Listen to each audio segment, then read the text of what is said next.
finishes up with what could be a toss-up. The number 16 Tennessee Volunteers versus the South Carolina Gamecocks on SEC Saturday night. Williams-Brice Stadium on a Saturday night. Alyssa Lang is on that field. He's the College Football Hall of Famer, Matt Stinchcomb. I'm Taylor Zarzour. This could be another fantastic game in the SEC.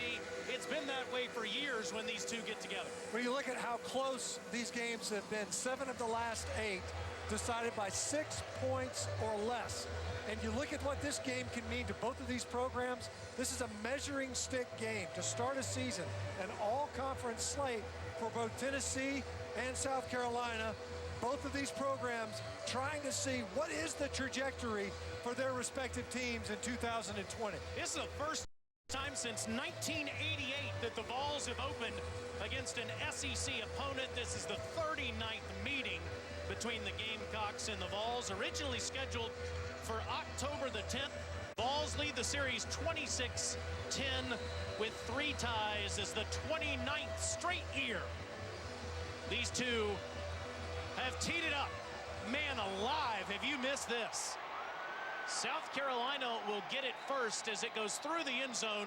They'll get it at the 25 with a new quarterback, Alyssa Lang. Yeah, guys, we're just moments away from seeing new Gamecock quarterback Collin Hill take the field. Now, him being a grad transfer, he had a lot of work to do this offseason when it came to winning over the team. I asked head coach Will Muschamp, how did he do it? He said, well, he didn't do a lot of talking. He came in, he set the tone by working, and it was the second practice when senior tight end Nick Muse came over to Coach Muschamp and said, that guy's been through 3 ACLs. What a competitor. Not only his history, but the way he came in and put in the work for this Gamecock program right off the bat. Won his offense over real quick, guys. It's just crazy, the twists and turns of life. 85 miles from home, and Collin Hill wearing a Gamecocks jersey throws across the middle. It's incomplete for Shi Smith on a slant route. It's 2nd and 10.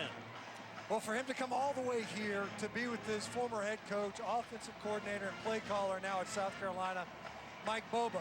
And what got him onto the field to get this start was his familiarity with an offense that desperately needs to reestablish its confidence in ability to not only move the football, but put points on the board. Harris in the backfield with him. Kevin Harris to his right. Fakes to him and across the middle. This time it's wide open. The middle of the field up to the 45, and it's Shi Smith. If it doesn't work once, try again. First down, Gamecocks. Well, Shi Smith, as you see him come up, he's a little bit banged up after that first reception, but he is their playmaker, at least from a known commodity standpoint.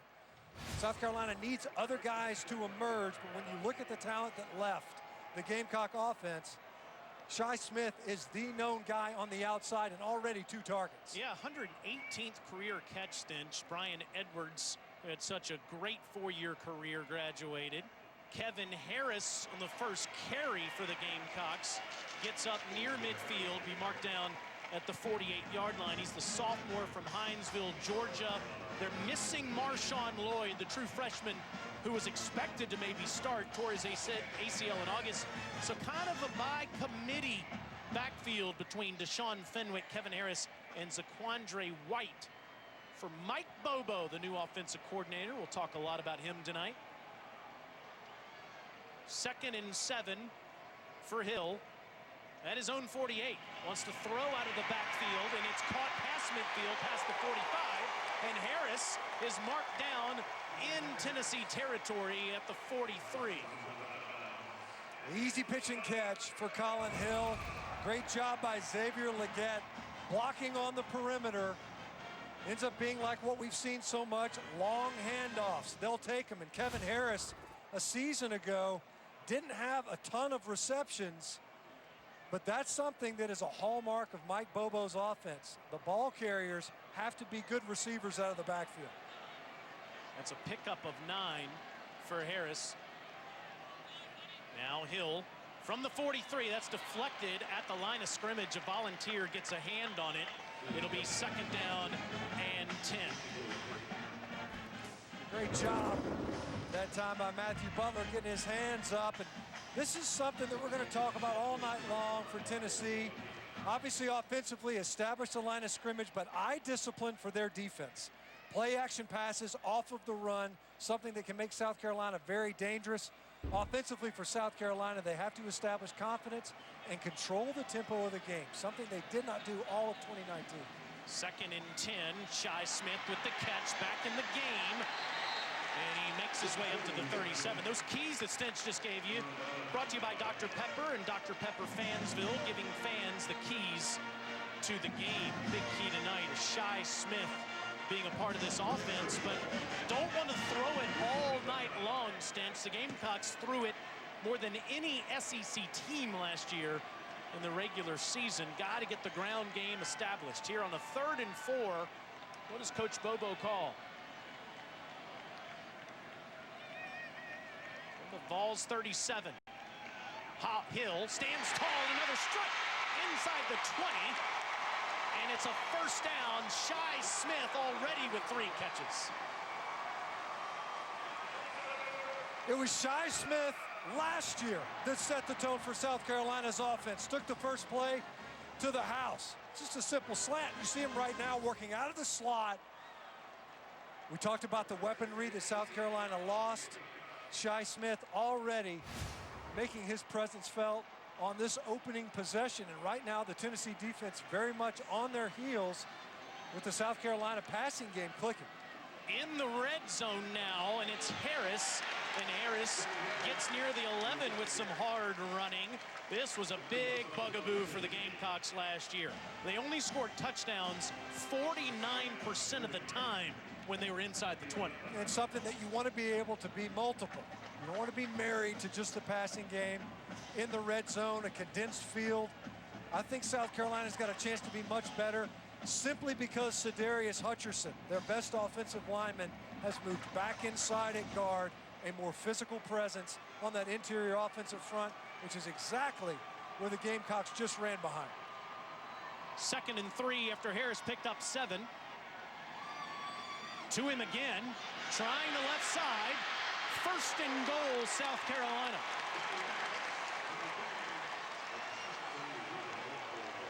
That time, DeAndre Johnson for Tennessee just loses contain.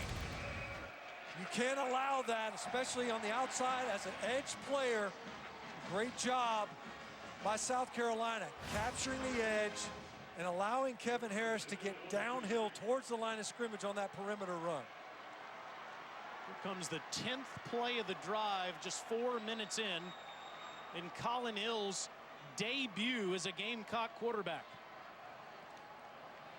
Harris straight ahead, and he'll get maybe half a yard, but great interior push there. Bryce Thompson, the cornerback, came up to help make that tackle. We're talking with the Tennessee coaching staff. They mentioned how limited they were in practice. They had 25 potential practices in 40 days, only got 21 in. And you have to know that, especially defensively, early on, and we've seen this across college football, tackling, preparation, it's difficult on that side of the ball to prepare. You're facing a new play caller, albeit a familiar one, in Mike Bobo, and what a great opening drive so far for South Carolina.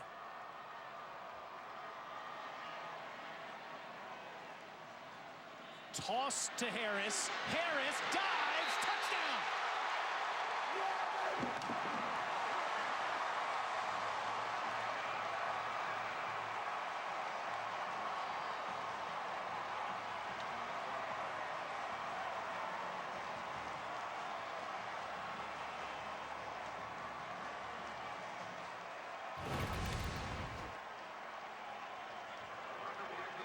Great effort right at the pylon. Once again, able to get outside.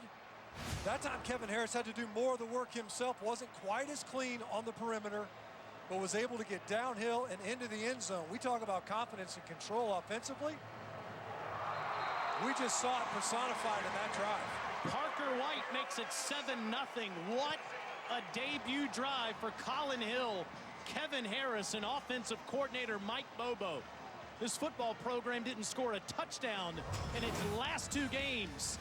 First possession of the season, Kevin Harris to the end zone. Touchdown, Carolina.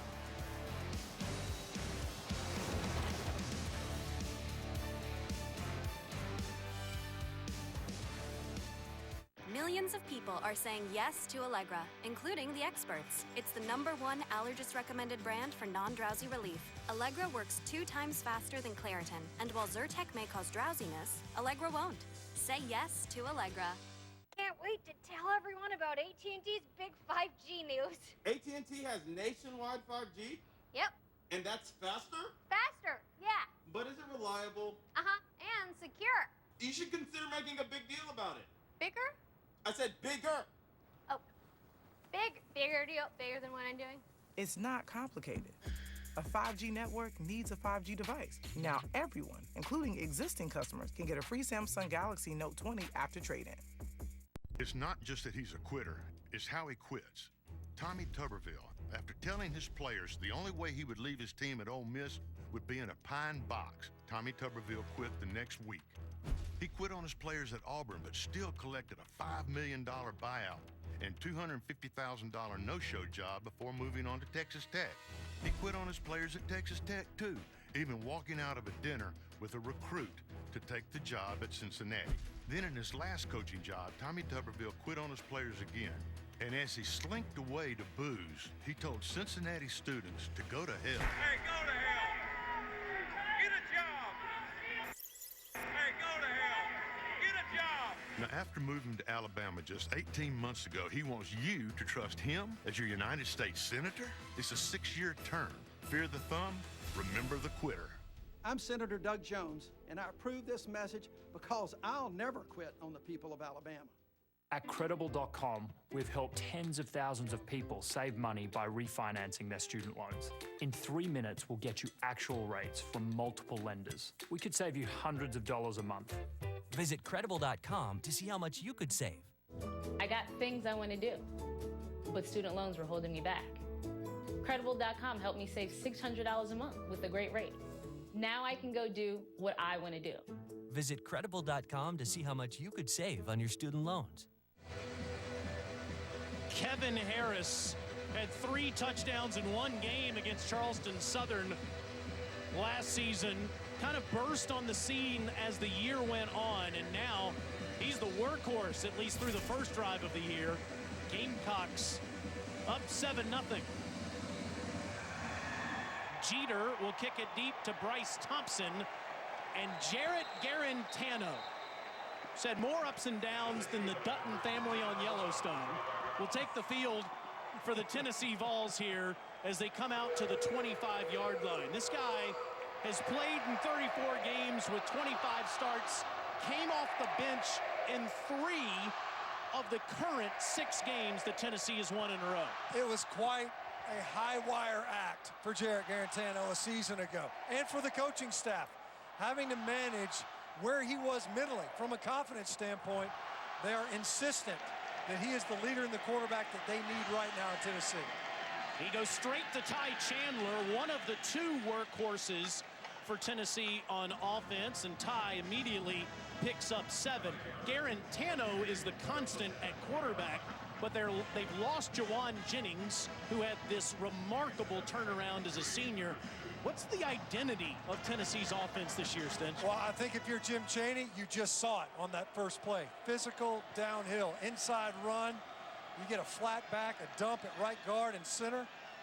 Garantano has all kinds of time and throws a strike across the middle up to the 45-yard line, and that's Ramel Keaton with the first reception of the season for Jeremy Pruitt.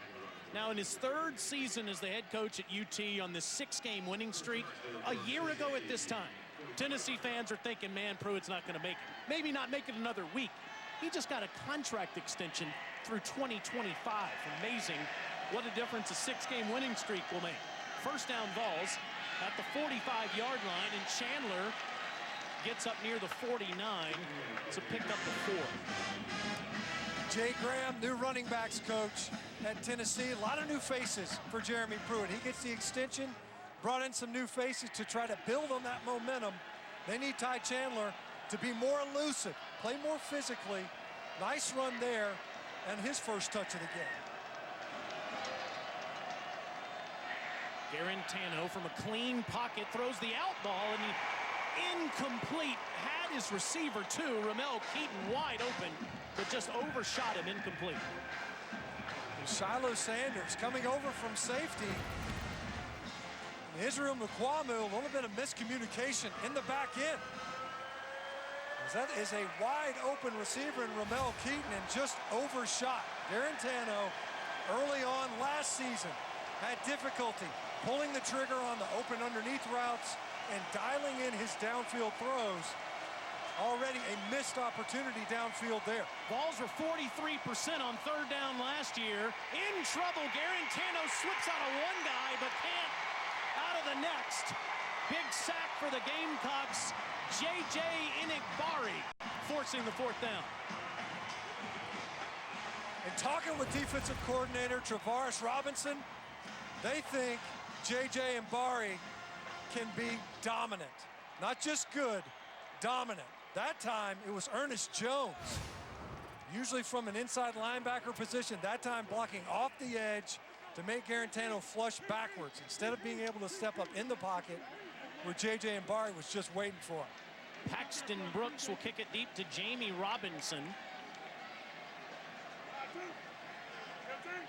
Brooks, the junior from nearby Lexington, South Carolina, and he's lucky there's a whistle.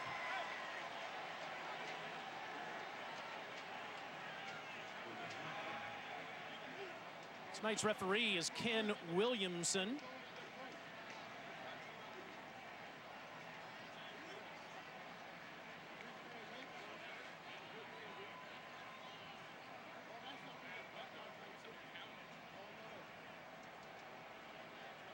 What a start for the Gamecocks. Then getting a stop on defense. False start. Offense. 5-yard penalty. Fourth down. You just saw Will Muschamp looking on the sidelines. Will, known to be a defensive mastermind in college football as a coordinator and as a head coach, as his teams have littered the NFL draft. If he can get an offense to complement that defense, South Carolina can make some noise. That's the piece. That's the dragon that Will Muschamp has yet to slay as a head coach. And it's been somewhat of a revolving door of play callers, a promising opening drive, and as you mentioned, an excellent stop by his defense. Dribbled back, and Brooks is going to try to throw. In trouble, throws it ahead and up to the 37-yard line.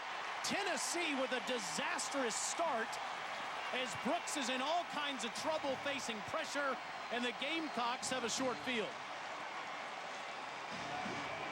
We talk about defense, tackling, the inability to practice. And one of the things Jeremy Pruitt mentioned, something he was terrified by, was special teams. A dribbler back there to Brooks. He ends up panicking and stands up, almost trying to complete a pass. I find it hard to believe they would have had anything called on. It's purely a function of that bad deep snap. And you have to wonder how much of this offseason, the preseason prep, will impact this game already in special teams, giving the Gamecocks excellent field position on their second Illegal possession. touching on the offense. The receiver wasn't ineligible receiver. That penalty will be declined. Result of the play, first down. I was going to say, Will Albright, who had the poor snap, was the guy that made that catch. You can't snap it and then catch it. So it's illegal touching. The Gamecocks are set up with a short field at the Volunteer 38. The mistakes you're seeing from Tennessee speak to what you said, Stinch. A lack of practice time for South Carolina. Hill goes back to Harris again, and Kevin won't get much, if anything, there. It'll be 2nd and 10. Kenneth George on the tackle. Austin Brooks over there, he's like, hey, listen, man, you got to get your head on straight. I got to get a clean pass back there to me. You're going to get other opportunities. You see this sometimes. He can't afford to have his deep snapper and Albright going in the tank. Looks like it's a pretty stern talking to right there. But also just trying to encourage. There's going to be other punts in this game, especially if the Carolina defense is able to bow its neck the way it did versus that opening possession for Tennessee. Play clock running down, and Colin Hill is going to burn South Carolina's first timeout. Timeout, South Carolina. First timeout of the half. Heck of a start for the guy from South Carolina, for Will Muschamp in the Gamecocks.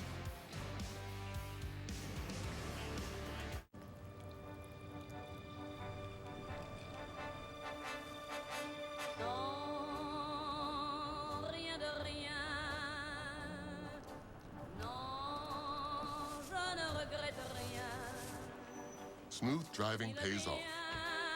With Allstate, the safer you drive, the more you save. You've never been in better hands. Allstate. Click or call for a quote today. It's a familiar story. Allergies ruining your sleep, and next day too. Taking Zysol at night relieves allergies while you sleep, so you wake refreshed. Plus, it works faster than Claritin, and on first dose provides the same relief as Zyrtec at nearly half the size. Be wise all. Take Zysol at night. On an all-new season of Fansville by Dr. Pepper, for months we waited. College football was off. No! Then it was on. I'm not shutting down anything. Then neither off nor on. But now, football is back. I can feel it. Kind of, for some teams. Sure, it'll be different, but the Dr. Pepper will still flow. TVs will be yelled at, and whatever this is, football is back, and Fansville is ready. Are you? Dr. Pepper, the official drink of Fansville. Every day I work hard and eat what's right for me. Isn't that right, Frank? Frank's my goat. No alarms tell me when to snack. Nice try, Kevin. I don't care about posts and likes. I mean, who am I like? Missed a spot. He always does. So my advice? Stop looking for advice. And if you want to grab a snack, grab a snack. Who's hungry? Why would your kids need a Greenlight debit card? Imagine a debit card and app designed to help them develop healthy financial habits, to teach them how to save and encourage them to set their own goals. Now imagine the difference it could make in their lives, in their futures. Greenlight. SEC Network Football is brought to you by Farm Ranch. Grab a snack.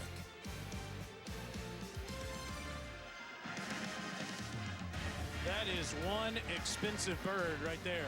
Look at that brand new Gamecock statue outside of Williams-Brice Stadium.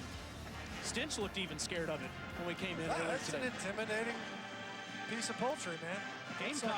Gamecocks are going to be intimidating, Stinch. If Will Muschamp can get this offense going, you see his head coaching resume there, 26-25 here with the Gamecocks in his 5th season. Now, he was 4-8 last year. That was the overall record. Not that this is anything to brag about, but they were 3-5 in the SEC. They played the hardest schedule in America if you include that non-conference schedule. Picked a couple of tough fights, didn't they, Taylor? I mean, you think about it, you pick up Alabama and A&M's, your permanent intra-conference rival. On a sweep, Shi Smith loses a few yards there, and will lose 3. It'll be 2nd and 13. Yeah, North Carolina, App State, Clemson last year all lost to those teams out of conference on top of that 3-5 in-conference record. The good news is you don't have any out-of-conference games. The bad news is you're playing in the toughest conference in America. That's what Will Muschamp said. They asked him, should I have an asterisk next to this season? He said, yeah, might be one of the best conference teams to ever come out of the SEC, play an all-conference slate like this. After that great open field tackle by Alontae Taylor, Gamecocks are behind schedule. Empty backfield for Hill, who's flushed out, rolls out, throws, and it's incomplete. He's looking down the field for his tight end, Nick Muse, but a flag does come in back near the line of scrimmage.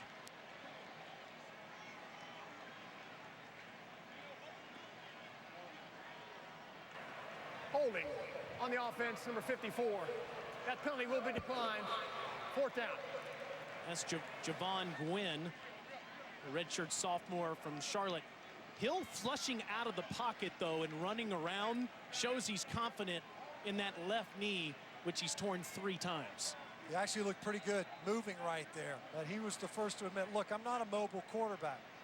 He's a pocket player, knows how to get him into and out of the right looks and play calls. That time, a great job by the Tennessee defense to handle a relatively quick change off the special teams mishap didn't cede hardly any yards. In fact, pushing back the South Carolina offense. True freshman Kai Kroger from Lake Forest, Illinois, trying to pooch it deep. Eric Gray calling for the fair catch at the 10-yard line. Boy, what a first day in the SEC it's been. Let's go to the studio in Darien-Oco. Yeah, you know, Taylor, it seems like no highly ranked team is safe, right? Except Alabama, it would appear. Early going in Como, it is all tied. Jalen Waddle down to the 1. Najee Harris ran it in from there. It's 21-0. They're just underway in the second quarter, guys. Now that's to be expected, Dar, with the way Alabama has been humming along, and Missouri is in rebuild mode at the moment. But how about what Mississippi State did to the national champion LSU Tigers? Mike Leach makes his debut, winning 44-34 in Baton Rouge today. Garantano flips it ahead on the toss, and up near the 19-yard line goes Velus Jones Jr., transfer from USC. Speedster. That's a good way to get him a touch early on. Not necessarily in the passing game. You think about Tennessee, a promising drive to open the game that stalled out, and it started with that missed downfield throw. Can Garantano rein it back in?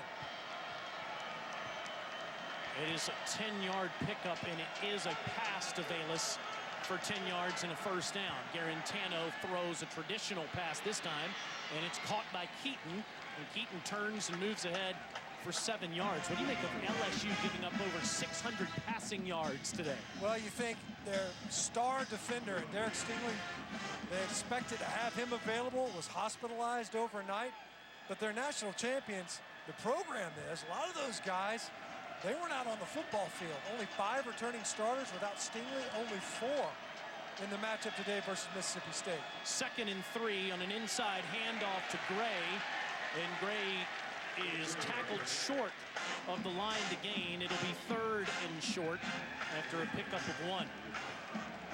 South Carolina's going to need to be active along their defensive front.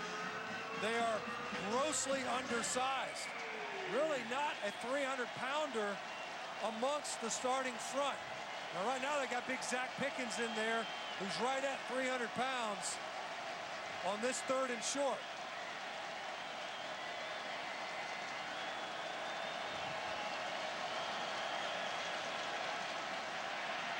Garantano time, one-on-one.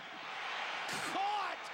How in the world did Brandon Johnson grab that? What an effort by Brandon Johnson. 3rd and short, you take a shot. Man-to-man versus the safety of Jamie Robinson. What concentration. Garantano going quickly, sideline throw, and that's caught, and it's Josh Palmer, who's out of bounds, shy of the 30-yard line, up near the 32. How about going to a guy that hasn't played, only played in a couple games, took a redshirt season last year for the 5th-year senior from Fort Lauderdale, Florida. His dad was a World Series winning catcher for the Florida Marlins. I don't know if he ever made a scoop like that in the dirt. Yeah, especially with that size glove, right? Looked like he was maybe playing with his old man's mitt. After a pickup of 9, this a little flea flicker, trickeration, has to dump it off underneath. What a wise move. Eric Gray inside the 15, inside the 5, and he's down just shy of the goal line at the 1. How about the way that Garantano improvised there when nothing was open and the play was breaking down? You almost feel like a year ago he tries to hang one up and see if he can force it instead. Checks it down to Gray, who gets it right on the doorstep. They're going to go quickly. Garantano over the top. Touchdown, Tennessee.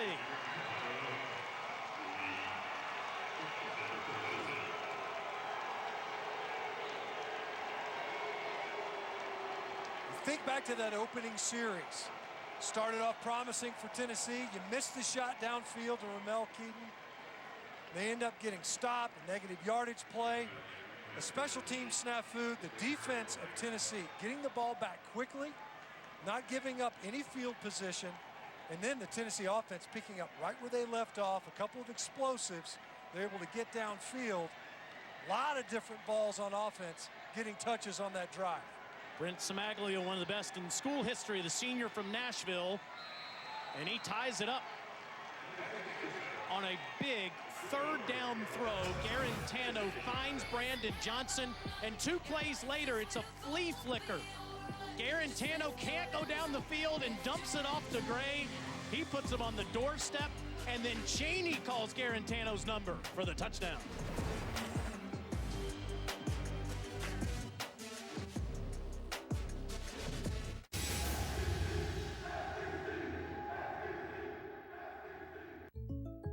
Hey, Jake from State Farm. Thanks again for the Rogers rates on my insurance. There's no Rogers rate. State Farm just has surprisingly great rates. I won't tell anybody, okay? When you want the real deal, like a good neighbor, State Farm is there. The SEC taught us to pull for our teams with everything we've got.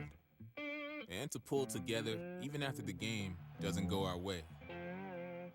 That a house divided actually can not only stand, but be filled with love and respect. As the official bank of the SEC, we're reminded that we're always better together. Because the SEC taught us how to face a challenge, even this season.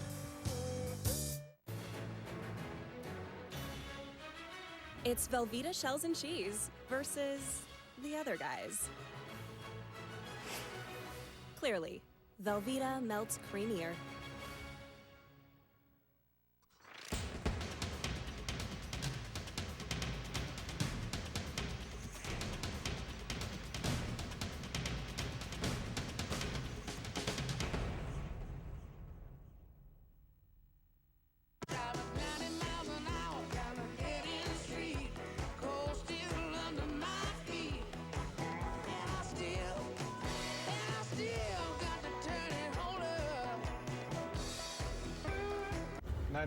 I've been shot twice. Take a deep breath. Here. Can you hear me?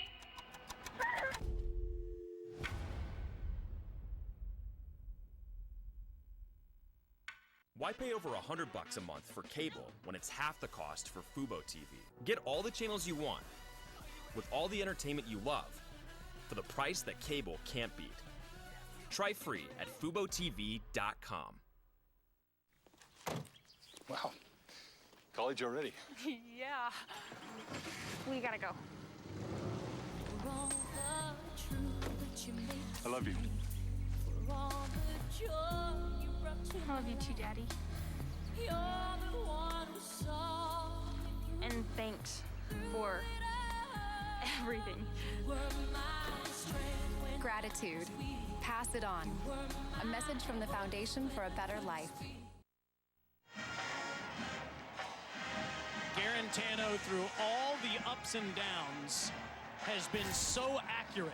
He's found he's 6 of 7 to start the game to 5 different wide receivers, and then he dove over the pile for the touchdown. And maybe you caught what I said there at the end. Of course, he called his own number the last time Tennessee lost to Alabama. This time, Jim Cheney calls his number, and Garantano ties it up. Before that, let's take a look at the 5-star play of the game, brought to you by Yellowwood. What a catch by Brandon Johnson. Well, you had to wonder, we opened up that drive wondering if Garantano could rein it in, hit a target downfield, and Brandon Johnson helped him out. He laid it out there nicely, makes the gloves catch, and then makes a smart decision. Eric Gray, who was in there to protect initially on the flea flicker, he touched the ball first. He ended up touching the ball last. Jarrett Garantano wisely checking it down to him. It was like a flea flicker screen pass in effect, and it worked beautifully. Back to the ground go the Gamecocks. Kevin Harris is the only tailback we've seen so far, and that is the 7th carry for Kevin. Gets a couple of yards. It'll be 2nd down and 8. Gamecocks have had serviceable tailbacks the last few years. Rico Dowdle, one of the guys, Tavian Feaster, the transfer from Clemson. They need to find a game breaker this year, Stinch. Maybe Kevin Harris is that guy. They thought they had one in Marshawn Lloyd. Ended up having the knee injury preseason camp. So far, Kevin Harris, they said he earned it because of his consistency. They can trust him in protection. So far, been pretty productive. Fake it to him here, play action. Rolling out, backside incomplete as Harris at his back turned to Hill, and it is 3rd and 8. Tonight, it's the premiere of SEC football final, hosted by Dari Nowkhah with Gene Chizik, Chris Doering, and Roman Harper. They'll take you through the biggest stories from the day and break all the games down. It's at 10:30 Eastern, 9:30 Central, right here on SEC Network and the ESPN app. Now, it's at 10:30 Eastern if this game ends at 10:30 Eastern, but it's a little dangerous putting Stinch, Alyssa, and Zarzer on the prime crew because we like to play till the middle of the night. Hill into traffic, throws behind in front of a receiver, Shi Smith. Gamecock faithful want a flag. There's not one down there. It's 4th down. 3rd and 8, South Carolina. As you see Shi Smith again working in the slot. I gotta tell you, there was a lot of contact. I don't know if Shi Smith would have had much of a chance as he tried to play back to that ball. It was behind him from Colin Hill. No flag comes out. Tennessee defense does a good job getting the ball back. Much better field position this time. Kroger to Gray. Gray fields it at the 27-yard line, and Eric Gray is up near the 45 as South Carolina punts it away to Tennessee as they'll start with pretty good field position. Tennessee, last time they won the SEC East was back in 2007 with Eric Ainge at quarterback and Arian Foster in the backfield. Last year, they won their last 6 games of the season, starting with a victory over the Gamecocks, 41-21. They returned 16 starters from that team, Stinch. Problem is, they need some reps. No matter how much experience they have, they hadn't played enough football in the last 10 months. Weren't even able to scrimmage, really. Jeremy Pruitt said, yeah, we were able to script a practice. We got about 30 plays in, and he watched it 100 times. He was so excited to get that many reps. Garantano, 6 of 7 to start the game, throws the deep ball, and he throws over the wrong shoulder to Ramel Keaton, who had a step on the defense. It's incomplete. Once again, trying to take advantage of the matchup with Jamie Robinson. The defenders, you see him there, a little double move. He goes post corner, and look at him, as you mentioned, just turned his receiver around. Kwame was trying to retrace and help. But we see some shots being taken early by the Tennessee offense. Already 3 plays of 20-plus yards. Chandler is past midfield, and he gets into Gamecocks territory down near the 46. Set up 3rd and manageable as the Volunteers, with Jeremy Pruitt as their head coach, try to take the next step this season and contend in the SEC East with the likes of Florida and Georgia.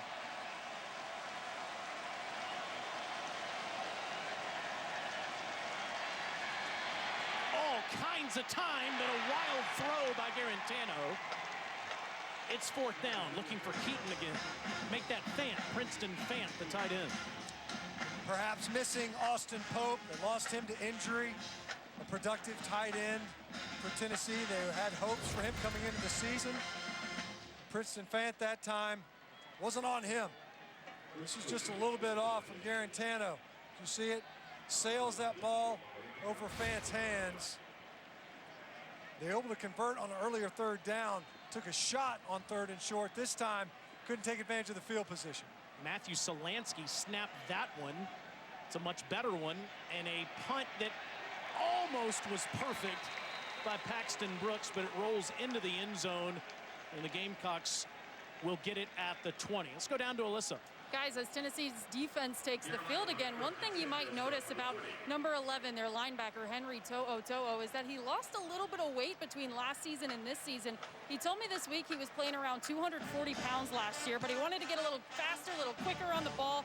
So he trained 2-3 times a day with Dad. Mom was cooking some healthy meals throughout the offseason. Now he's coming in around 225. He says he feels stronger. He can move a lot faster. And, of course, he's that quarterback of the Tennessee defense, so you like to see that. Yeah, Alyssa, he's a guy that should be one of the best linebackers in the conference. And immediately one of his buddies hog ties the tailback, Zaquandre White, to the ground. As To'o helped in the backfield there, it's 2nd and long. It was Tyler Bear, and true freshman did a great job muscle his way into the backfield. Zaquandre White is the home run hitter. They think he's a guy that can really bring a spark to this rushing attack. Only 20% of the rushing yards generated a year ago returned to the South Carolina roster. White, who started his career at Florida State, comes to South Carolina via JUCO, banged up a little bit in camp, was slowed by injury, but a guy that they want to get some touches. 2nd and 12, Hill underneath throw, safe throw to get a good amount of yards, and it's right near a first down to Nick Muse. Muse will be marked just shy of the 30-yard line. It'll be 3rd and inches. You see him quickly to the line and under center. Hill trying to sneak it ahead, and he does. First down, South Carolina. Wisely sneaks it behind his big left guard, Sadarius Hutcherson. Get under center, get the ball snapped quickly, and that's a quarter, it looks like. Boy, we saw some haymakers early in this one. We thought it was going to be kind of a let's feel you out session. Not so much. Special teams, big shots downfield. They got their sea legs, didn't they? They did. And to be expected, a fantastic matchup between South Carolina and Tennessee delivers through a quarter. Tied up at 7 apiece here on SEC Saturday night.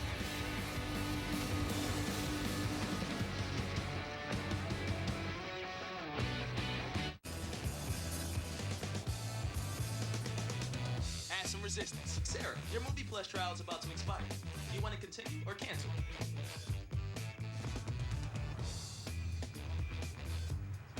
Capital One knows life doesn't update you about your credit card. So meet Eno, the Capital One assistant that looks out for charges that might surprise you and helps you fix them. Another way Capital One is watching out for your money when you're not. What's in your wallet? Grab Taco Bell's Nachos Party Pack whenever you're dressing up to stay in, getting some brownie points, or witnessing a miracle. Sorry, Jess. Go big with delicious nachos topped with all your favorites. Nachos Party Pack, only at Taco Bell. Motorcycle riders love the open road, and Geico loves helping riders get to where they're going. So to help even more, Geico is giving new and current customers a 15% credit on their motorcycle policies with the Geico Give Back. And because we're committed for the long haul, the credit lasts your full policy term. The Geico Give Back, helping riders focus on the road ahead. When pain wears you down, you need fast relief. And new Icy Hot Dry Spray delivers. Feel it working instantly, providing powerful relief to muscles and joints. Icy to dull, hot to relax. New Icy Hot Dry Spray.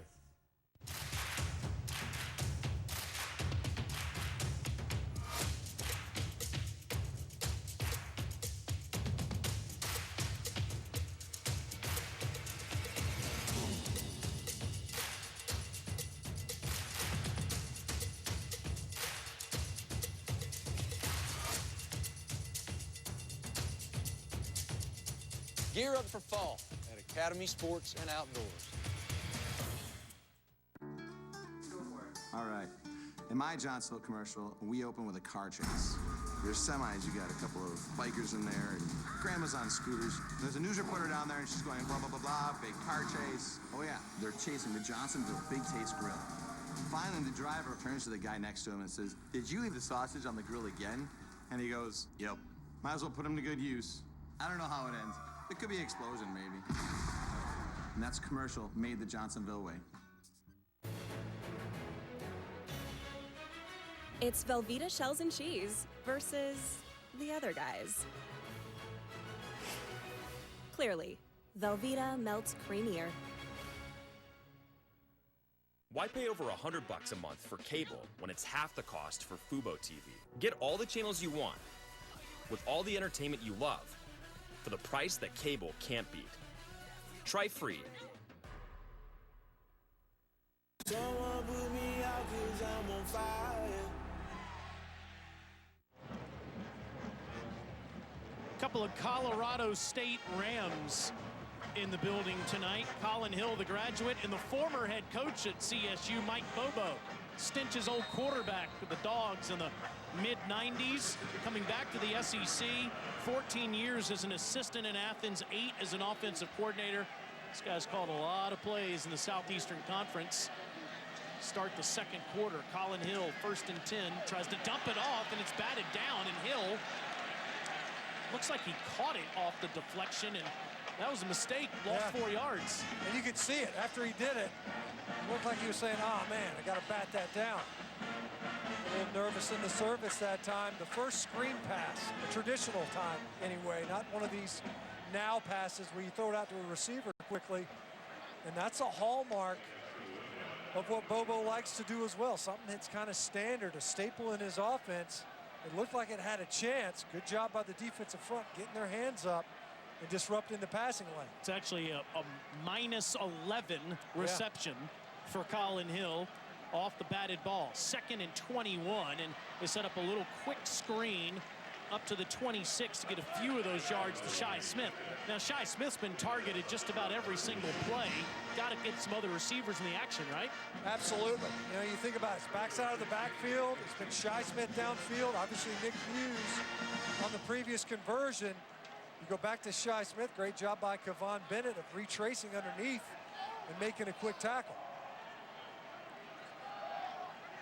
Yeah, we talked to Coach Bobo yesterday. We said, who's your second favorite receiver? Who will Collins be? And he said maybe Xavier Legette, but it's kind of a TBD going into the season. 3rd and 16. Hill steps up, throws underneath. It's intercepted off the Karam Toe.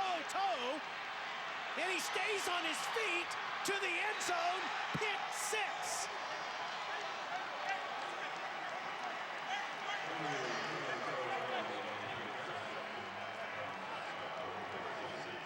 One of the best linebackers in the SEC gets his first career interception and takes it to the house.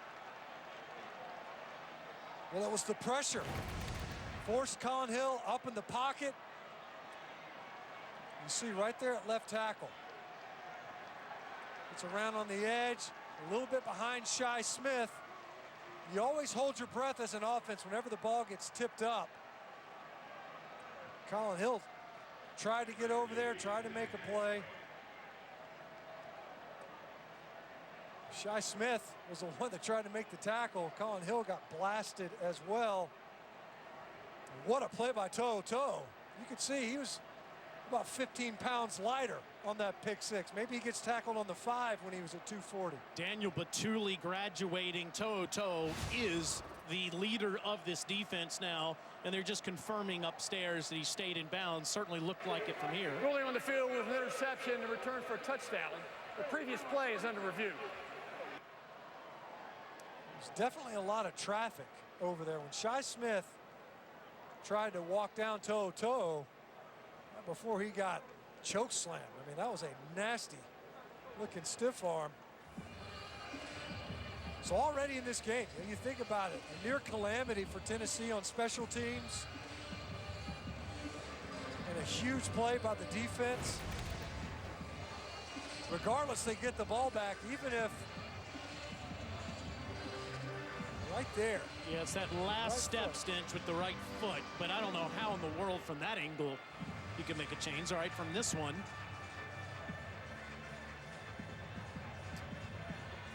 Just advance it a little bit further. It looks like his foot's kind of hanging in the air just there. Where that right foot comes down. Doesn't catch any of the white of the sideline. I don't know. That's tough. It looks like it might. That's really tough. If you had a down the line look, maybe.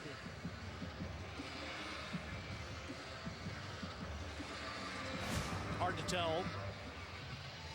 Let's see what they say here upstairs is the official, Brian Murphy, and the crew in Birmingham will take a look at this and make a determination. If it stands, it's his first touchdown. Be a 32-yard pick 6 for the sophomore from Sacramento, California. After further review, ruling of touchdown on the field stands. Yeah. It's like you said, Taylor. I mean, it's just got to be indisputable. It was ruled as a touchdown on the field. What a great play by Toe. Top returning tackler, reshaped his physique over the offseason, as Alyssa documented earlier. Makes a nice play on the ball. They're trying to get the ball back to Shi Smith. He ends up going the other direction. Now the extra point for Samaglia. And the Vols are up 14-7. Well, Colin Hill wanted to come home and play in the SEC. You better get ready for pressure like this. Feeling it around the edge. It tries to dump it off. And Henry, Moses, Ito, Yese, toe to the house.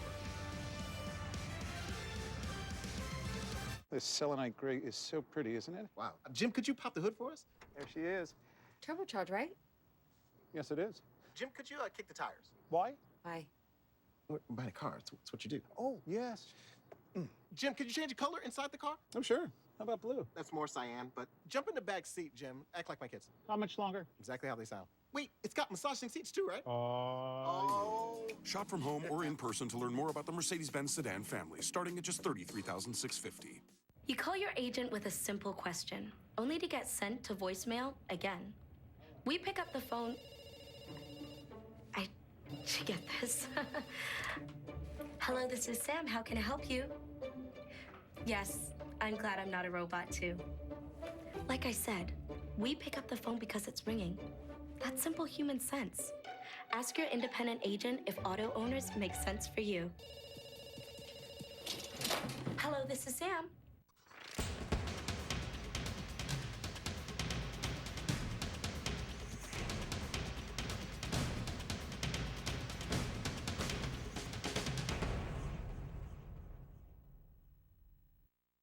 Just a couple days, okay? You're in charge. Let's go. Good boy.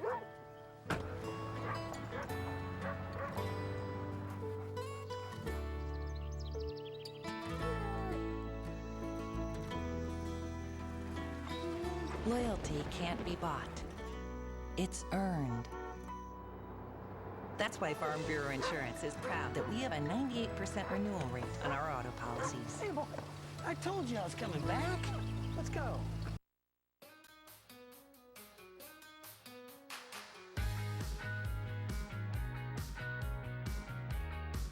With advanced technology available on the Nissan Rogue, you'll be equipped to help protect the moments that matter most. This is tech that gives you confidence. Save $3,000 on Rogue, or get 0% financing for up to 72 months on 14 models.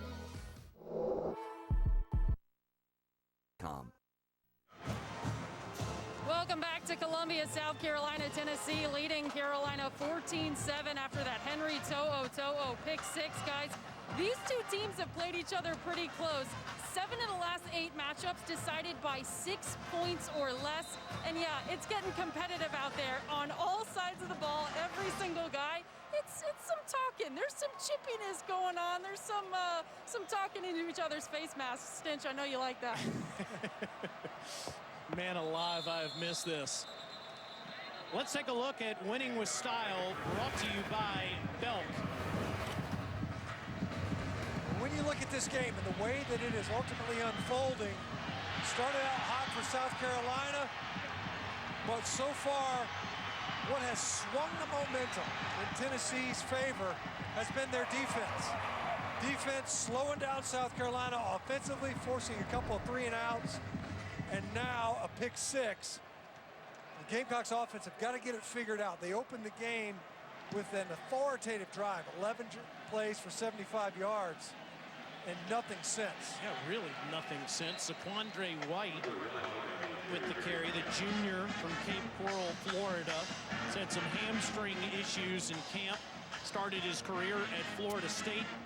Was a linebacker for a while, and now is back at tailback. It's going to be interesting as the season continues with all the issues that all of us are facing, especially these football programs. If anybody's going to be asked to play both ways at some point, if you're a running back and you're a linebacker, due to depth problems, have to have at least 53 to play in an SEC game, and both teams have that tonight. Quick slant, there's Shi Smith. Worked well in the first drive, then Colin Hill with a first down strike up to the 46. You nailed it, Taylor. That's exactly right. That's where they were able to hit Shi Smith on their opening possession. Read it, Read that space defender. If he collapses, stab one in there to Shi Smith. It's obvious that they are going to be intent on getting number 13 touches. So far, 8 catches for number 13. 8 targets, yeah, so far. Like you're saying, they're just going to him on a play-by-play basis. 19-yard reception for Shi, the senior from Union, South Carolina. And this is Zaquandre White again, keeping those legs churning past midfield into Volunteer territory. See South Carolina committed to that ground game, staying with it, a lot of first down runs. That time able to pull a couple of linemen on the right side. Big Javon Gwynn able to get out in front. They're creating angles at the point of attack to try to get a clean entry for their running backs. Haven't seen that the past couple of series. 2nd and 4 after that 6-yard pickup.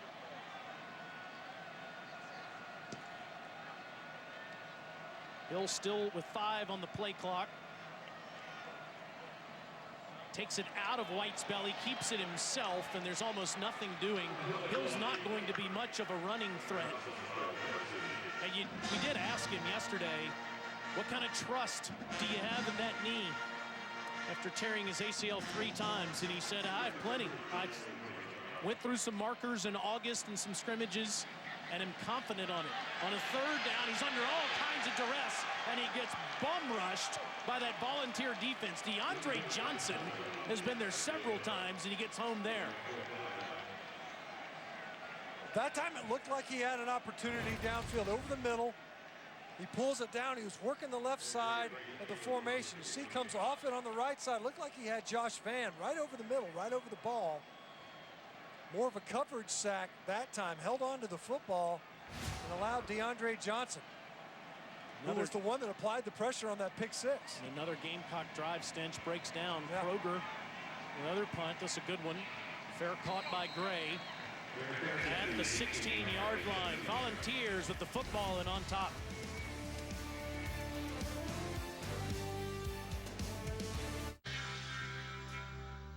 Doing what we love can be painful. Introducing Aspercreme with essential oil. Now calming lavender oil is combined with fast-acting lidocaine for lasting relief. New Aspercreme with essential oil. When I wake up in the morning, love, and the sunlight hurts my eyes, then I look at good morning, and I know it's gonna be a lovely day. This is the feeling of total protection. Now that we protect your identity, mobile phone, auto, home, and life, you've never been in better hands. Allstate. Click or call for a quote today. This is Bach, and this is back. The Sensation Salad and Filet Sandwich Meal are back at Zaxby's. 2 harmonious blends of Asian flavor and Southern charm, both served with an egg roll. Only at Zaxby's. Order ahead, drive-thru, or get it delivered.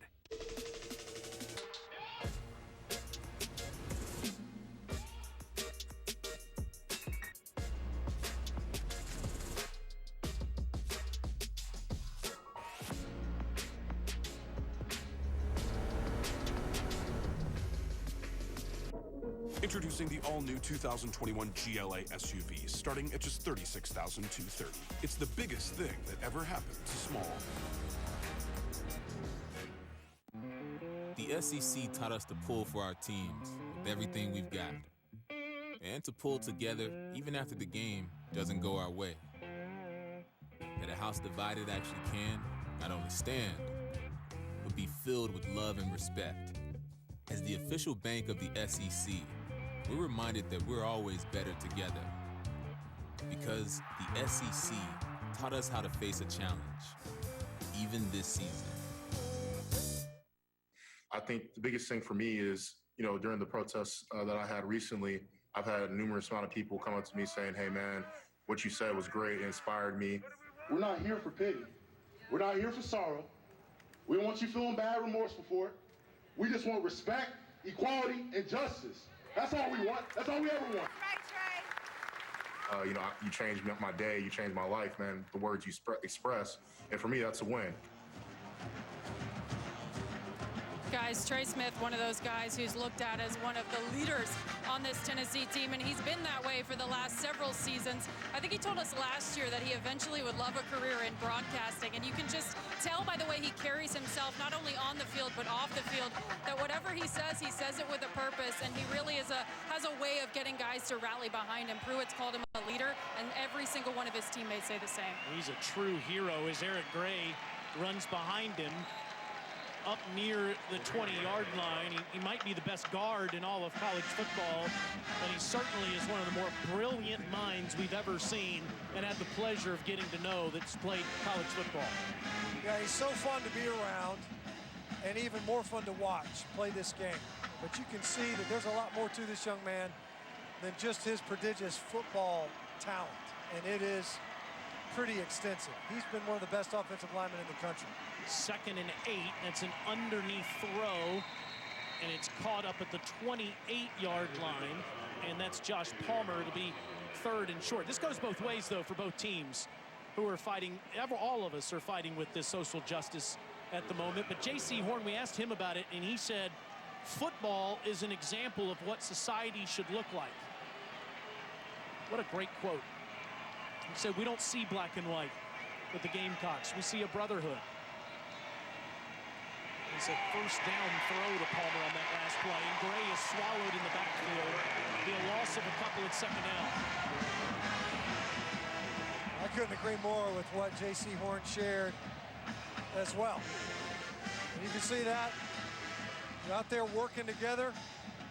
See Jordan Burch on the field now, a new member of that brotherhood at South Carolina. And Jamie Robinson, who's been picked on a little bit in coverage, who came up with that negative yardage play to knock the Tennessee offense off schedule. Burch, one of the highest touted recruits the Gamecocks have ever had. 2nd and 13.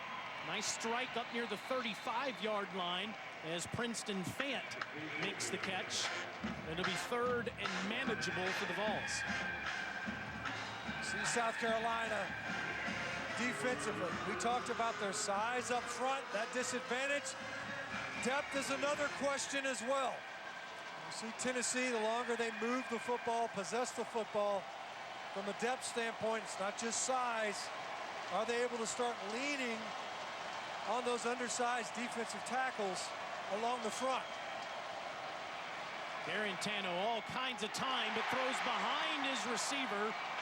It's incomplete as he was looking for true freshman Jalen Hyatt. It's 4th down. But here comes a flag.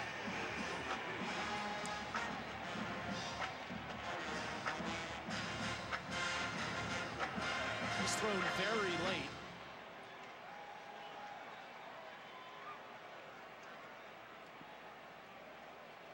It was R.J. Roderick that made it over there right as Jalen Hyatt was reaching the football. But this flag thrown back towards where the pocket was in the line of scrimmage.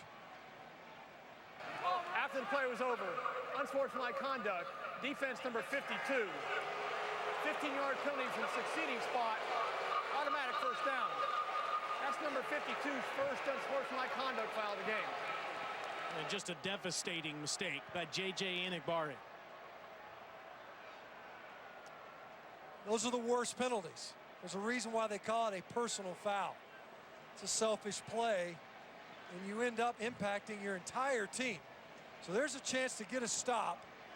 Your team's reeling a little bit off a pick six.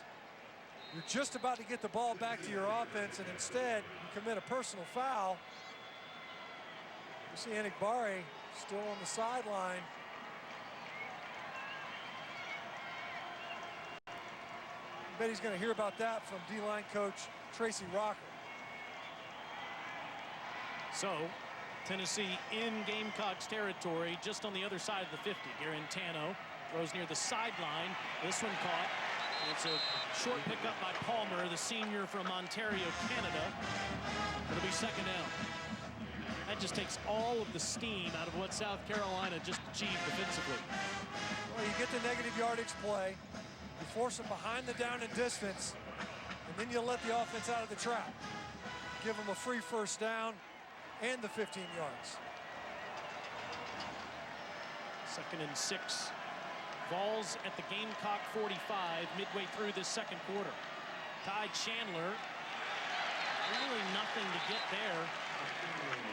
It'll be 3rd down, and Enigbari playing with a passion even through that personal foul. You can see him. He's put together a good game. He's made some plays along that line of scrimmage. We talk about size, they're making up for it. Very active. Can they affect Garantano as a passer? Where's Aaron Sterling? Enigbari as well. Can they collapse the edges? Sterling towards the top of your screen. Enigbari with his hand on the ground nearest. Garantano, 3rd and 6. Some miscommunication with his receiver, Keaton. And it's 4th down. That time, a great job by R.J. Roderick. Picking his way on the pressure, got right in the face of Jarrett Garantano. So that time, Tavares Robinson said, I'm going to bring a zone pressure. They dropped Aaron Sterling, and they brought the pressure right in the middle. And Alyssa Lang was right early. It is chippy. There's conversation after every single snap. Played football, and at least in Tennessee's case, in 9 months. In South Carolina's over 10. Good punt, and at the 4-yard line, it's fielded by Jamie Robinson. Tennessee and Paxton Brooks have pinned the Gamecocks deep.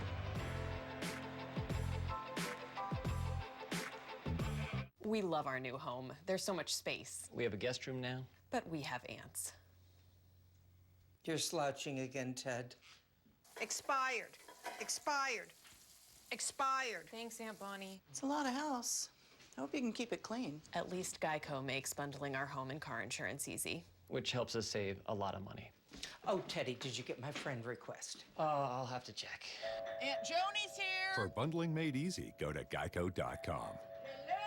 I tried a new laxative that's both gentle and fast. New great tasting Dalcolac soft chews works naturally with the water in your body in as little as 30 minutes. Puts you comfortably in control. New Dalcolac soft chews. Add some resistance. Sarah, your Movie Plus trial is about to expire. Do you want to continue or cancel?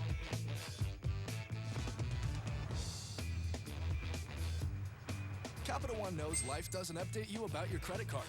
So meet Eno, the Capital One assistant that looks out for charges that might surprise you and helps you fix them. Another way Capital One is watching out for your money when you're not. What's in your wallet? Every day I work hard and eat what's right for me. Isn't that right, Frank? Frank's my goat. No alarms tell me when to snack. Nice try, Kevin. I don't care about posts and likes. I mean, who am I like? Missed a spot. He always does. So my advice? Stop looking for advice. And if you want to grab a snack, grab a snack. Who's hungry? This selenite gray is so pretty, isn't it? Wow. Jim, could you pop the hood for us? There she is. Turbocharged, right? Yes, it is. Jim, could you kick the tires? Why? Why? We're buying a car. It's what you do. Oh, yes.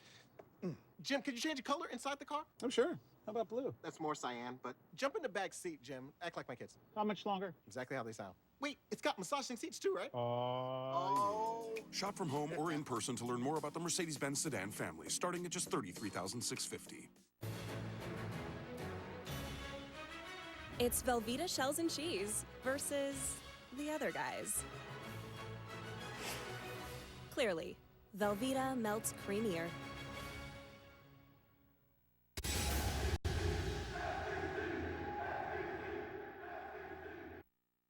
Changes in the SEC. 10-game conference-only schedule that includes 4 non-divisional opponents with 4 new head coaches. A lot of changes in the SEC with all these new head coaches. One of those, Mike Leach, pulling off the upset in Baton Rouge earlier today, as the Gamecocks will start in the shadow of their own end zone. And Kevin Harris standing in his own end zone with Colin Hill under center on this 1st and 10. Gamecocks down 7 with the football. And Harris finds a little breathing room and gets up to the 9-yard line. So you have that upset with Mike Leach winning today. K-State knocks off Oklahoma. I got a feeling we're going to see plenty of that this year. Yeah, I think this is, it's probably not going to be the prettiest football you've ever seen in the world, but it might be the most interesting, that's for sure, because of the upsets, because of the potential for parity, where you've got some of these teams that might be more talented, but they might not be as ready when it comes to game time. So you might see some teams like a K-State that's already stubbed its toe this season rise up, knock off one of the college football playoff contenders in Oklahoma. Harris tries to bounce it out, but Volunteers are all over in those white with shirts with orange numbers.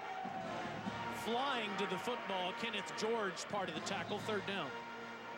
So far, I think Tennessee's done an excellent job slowing down South Carolina on the ground. They know that once that gets going, if they can get that going, it's a long night. And so far, the Tennessee defense has done a stellar job. When you look at the way they have been able to adjust outside of that opening series. Now 3rd and 5. Hill tries to find a receiver, and it's caught by Muse up at the 14-yard line. Great effort by Nick Muse. Does he come up with this ball? Looks like he does. Well placed pitch and catch that time by Colin Hill. Nick Muse now with a couple of 1st down catches, able to extend this drive, and certainly for South Carolina for field position only. But the other piece of it too is find a way to possess this football, allow your defense to catch its breath a bit. Hill in his debut for the Gamecocks, 85 yards throwing the football so far. Harris somehow got out of trouble there, made something out of nothing. It'll be 2nd down. Kevin Harris has got a little bit more shape than I gave him credit. Thought he was more of just kind of a one-cut runner, physical guy trying to finish. That time able to make Tyler Barron miss in space. We saw that on his touchdown run as well. Able to kind of bring his own block, shake defenders in an open field. Pick up a 3 for the sophomore. Clock down to almost 4 minutes left in this 1st half. Hill stands tall and tries to throw it into traffic, and Alontae Taylor says no, sir. 3rd down. Colin Hill on the ground again. Kevon Bennett this time was able to get there late. He wins. Dylan Wanham at left tackle. He's had his hands full. You know, you wondered about that Tennessee pass rush without Taylor. The 2nd round pick to the Seahawks. One of the top sack men from a season ago for Tennessee off the edge. 3rd and 7. Gamecocks 3 of 7 on this down. Hill in trouble and has no place to go. Tennessee all over Colin Hill in the backfield there. Danico Slaughter, the true freshman, gets credit for that sack. That time, as you see Slaughter, number 18, comes right off the edge, cheated inside. At that time, they're just late adjusting up front. Had blockers, but just didn't respond quickly with Vershawn Lee, the freshman, at right tackle. Already Kai Kroger's 4th punt here in the 1st half, and this one will be down at the 44-yard line. A short punt giving Tennessee the football in Gamecocks territory with the lead.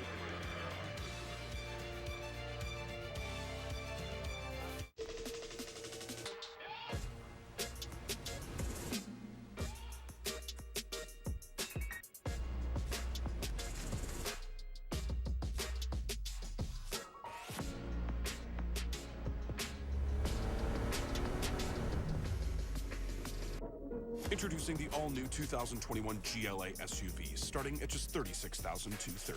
It's the biggest thing that ever happened to small.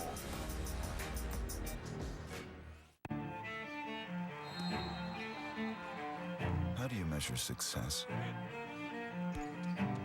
In points? In wins? Or trophies? At Shelter Insurance, we measure success in the quality of our products and services, in how we support our communities, in being there when you need us most. We're your shield. We're your shelter.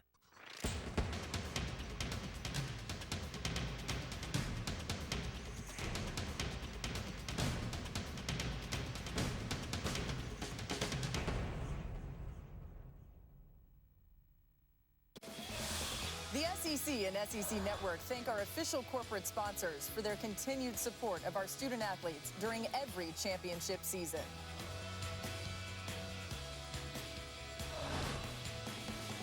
You know what beats next day shipping? Getting it the same day. So shop Ace online and get free in-store or curbside pickup right in your neighborhood. Or get what you need delivered the very same day you order. Ace is the place with the helpful hardware, folks. Before the road trips, the cool mornings, the hot cast iron, the short nights, and the long cast. There's one stop that you can't afford to miss. It's time to gear up and camp out at Bass Pro Shops and Cabela's. Save on all your camping essentials, in-store and online. Your adventure starts here. You know what beats next day shipping? Getting it the same day. So shop Ace online and get free in-store or curbside pickup right in your neighborhood. Or get what you need delivered the very same day you order. Ace is the place with the helpful hardware, folks. Greetings. Regions halftime report coming up in just a few. Dory Doring and Chiswick here will show you how records were falling by the wayside thanks to Mississippi State in the air raid. Bama, quick start on the road. We'll show you what they're doing. Kyle Trask was dominant. What do you see, Tennessee, South Carolina? A lot of defense, good defense, by the way, on both sides. Well, Tennessee's defense regrouping after that first drive by South Carolina. Indeed. We'll see you in just a couple, guys. Dar, looks like it's Dodger season on your face right now after what happened to Boomer Sooner earlier today. K-State, shocking upset. Garantano rolling out, has a wide open receiver, and he throws way behind Keaton, incomplete. All night, he's had a hard time putting it on Keaton. Turned him around a couple of times. That time the ball behind him. Largely because of the pressure, R.J. Roderick got in the backfield once again quickly. Made Garantano throw that somewhat off balance and falling backwards on the boot. Gray in the backfield on a 2nd and 10 in this pistol set. And Eric tries the right side, and he'll get a few up near the 42. Saturday is here, and it's time to represent your school. Show us how big you're going today. Submit your best fan video this weekend to hashtag #ShowYourSaturday, and you might just get your 15 seconds of fan fame. Maybe Alyssa will put it on her new show on Saturday morning. That's right. Yeah, that's a good question. Out of Pocket made its debut this morning at 9:30. We had the fam all huddled up watching. 3rd and 6 for Tennessee from the Gamecock 42. South Carolina brings pressure. Last time they dropped the defensive end and brought pressure right up the middle. Now just 4. Garantano standing up, but now he's down. And the ball was jarred out for a second. J.J. Enigbari gets home with Aaron Sterling also applying some pressure. Tennessee has to punt. On the previous 3rd down, we wondered, where's Aaron Sterling? We talked about J.J. Enigbari. That time, Garantano held on to the football. It collapsed. Both edge rushers getting to the passer of Tennessee. They've been able to affect him twice now. Past 2 3rd downs. That's been the difference. Last time on a zone blitz, this time just with their down 4 rushing off the edge. So another punt for Brooks.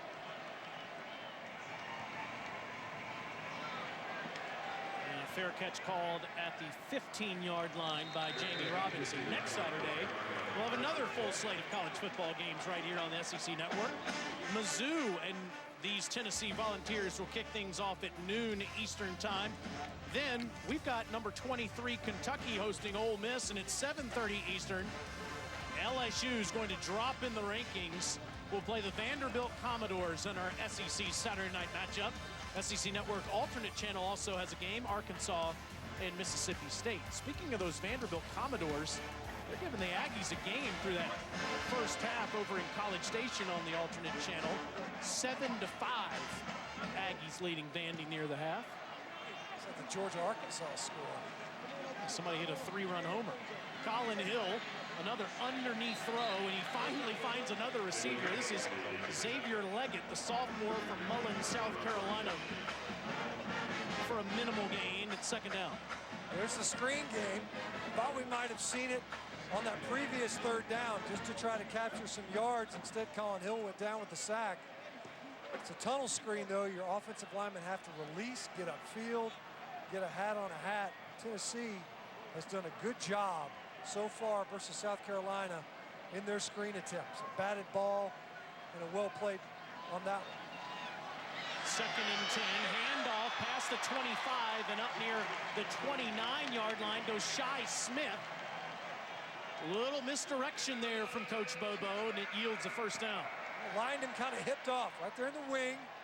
Little tap pass to Shi Smith. Another way to get him a touch. He's certainly been targeted in the passing game. Gamecocks got to go quick, under a minute left in the half, and that's not going to do it.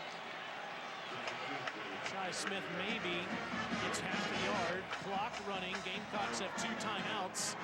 Only 40 seconds and counting. No urgency. See that? They look like they're content to try to play for half. Hill loses the football. The Volunteers jump on it. Elijah Simmons. Looks like he dropped the football. He dove on it, but somehow didn't get it.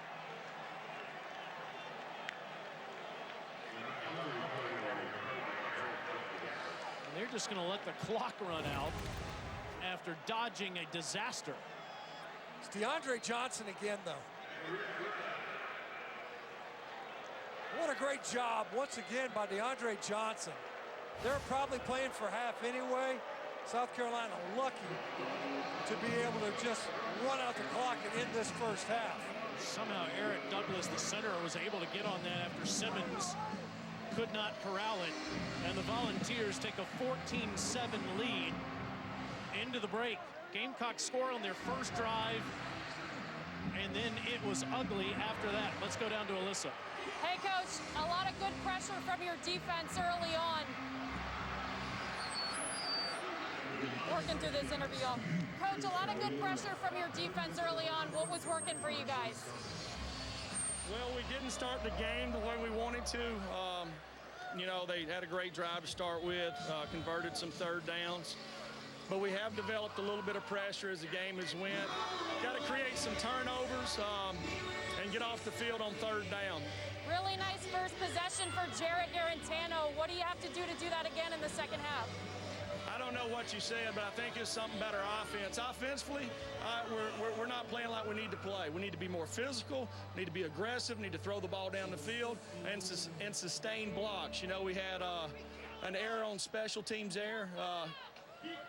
Luckily, we didn't give up a score there. Thank you, Coach. Thank you. Okay, Jeremy Pruitt at half, up 14-7. All of us facing challenges. These teams are too, but we're playing college football. That's what matters, and the Volunteers lead the Gamecocks 14-7. Dari, Coach Chiz, and CD have the halftime report for you coming up next.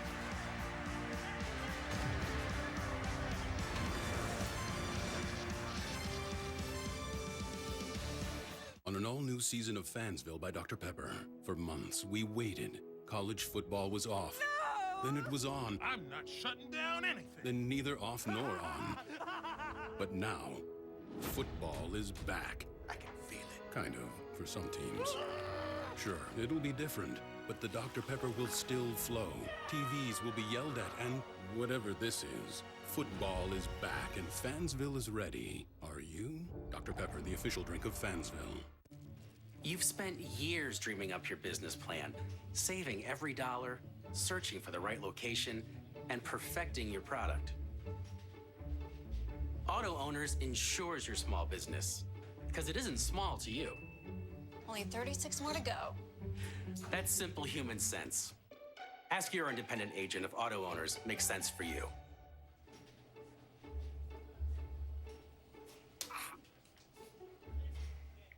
I'm Jamie Harrison.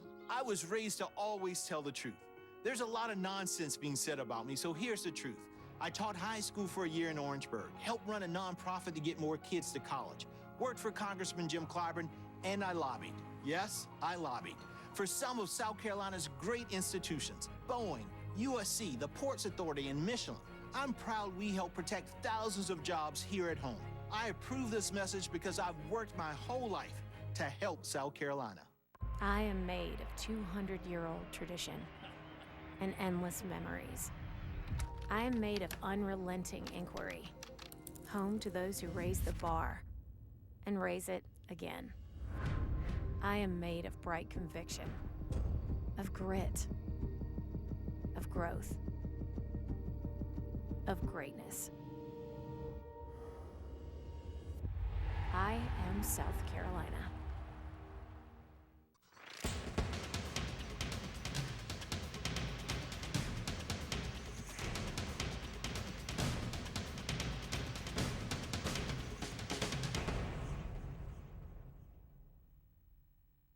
If it's alright, I wanna kick it with you all night, all night.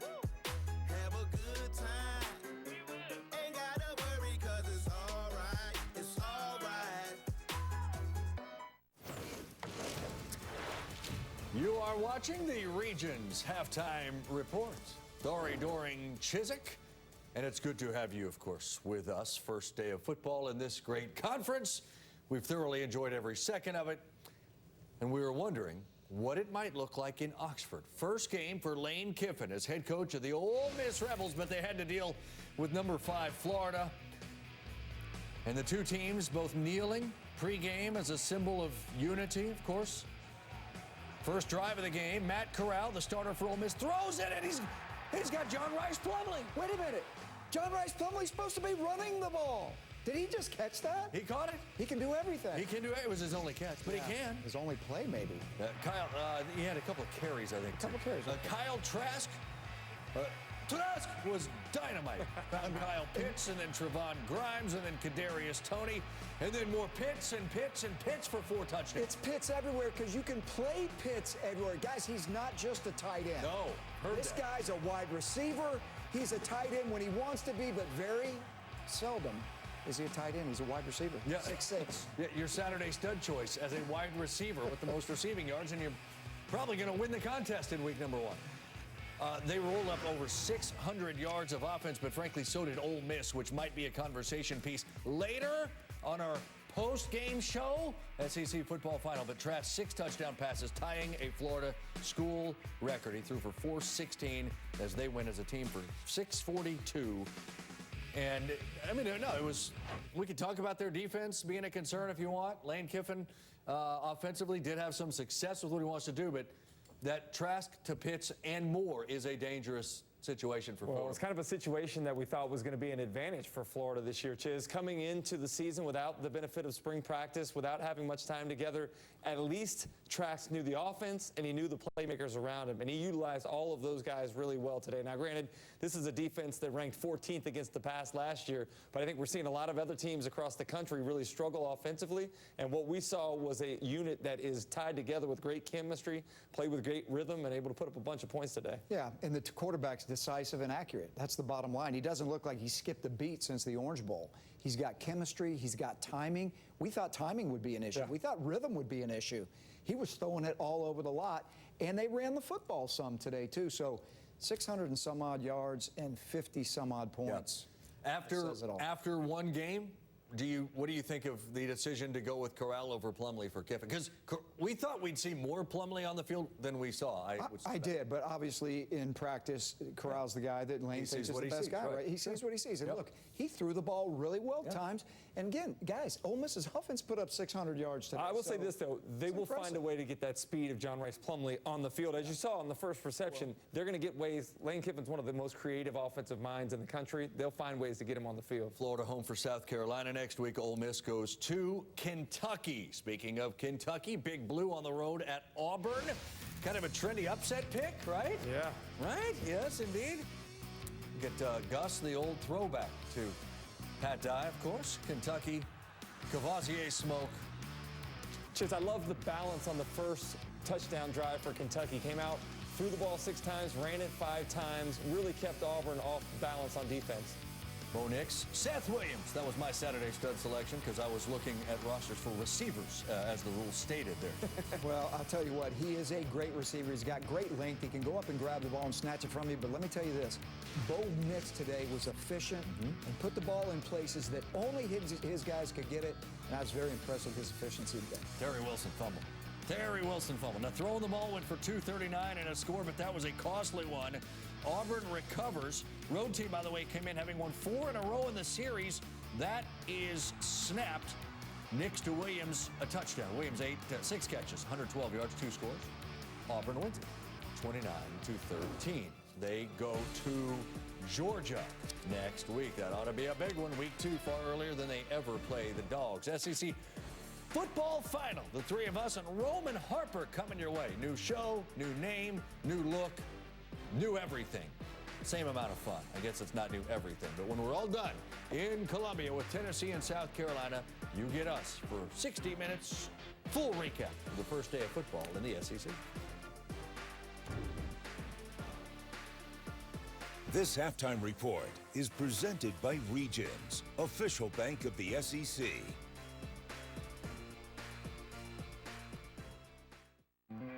The SEC taught us to pull for our teams with everything we've got.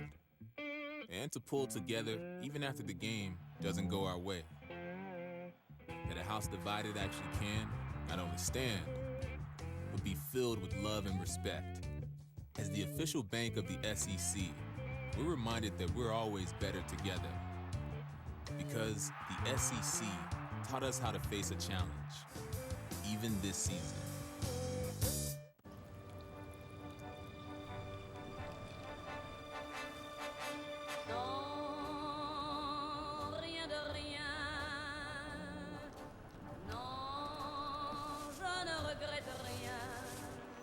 Smooth driving pays off.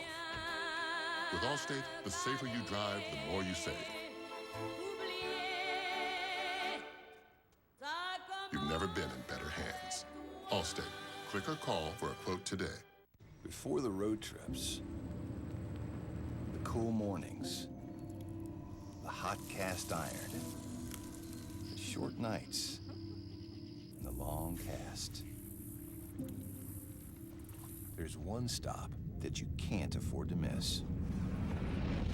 It's time to gear up and camp out at Bass Pro Shops and Cabela's. Save on all your camping essentials, in-store and online. Your adventure starts here.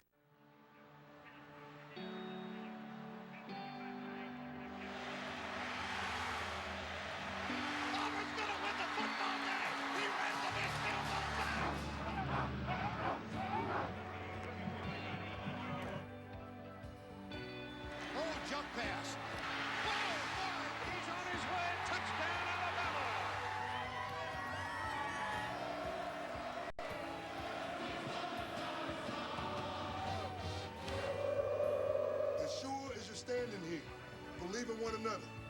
You guys ready to ride? Yes, sir. Go Tigers!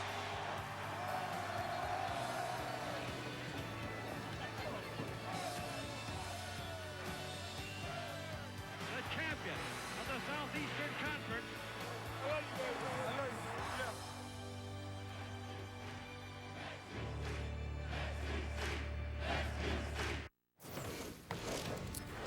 Welcome back to the Regions Halftime Report. Dory Doring Chiz. And Jarrett Garantano into the end zone. Tennessee in a tight one with a one-touchdown lead in their opener against South Carolina. What else happened on this particular day?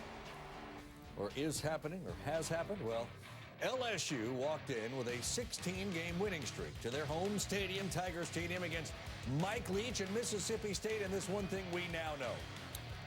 They picked up the air raid pretty quickly, did Mississippi State in fall practice, Chase? Yes, Kylan Hill can actually function as a receiver, right? Great on the wheel route right there. Hey, he had a big day today as a receiver, not as a running back. Yeah, he had 8 catches, 7 rushes, 158 yards, receiving and a touchdown for Hill. State was up 10.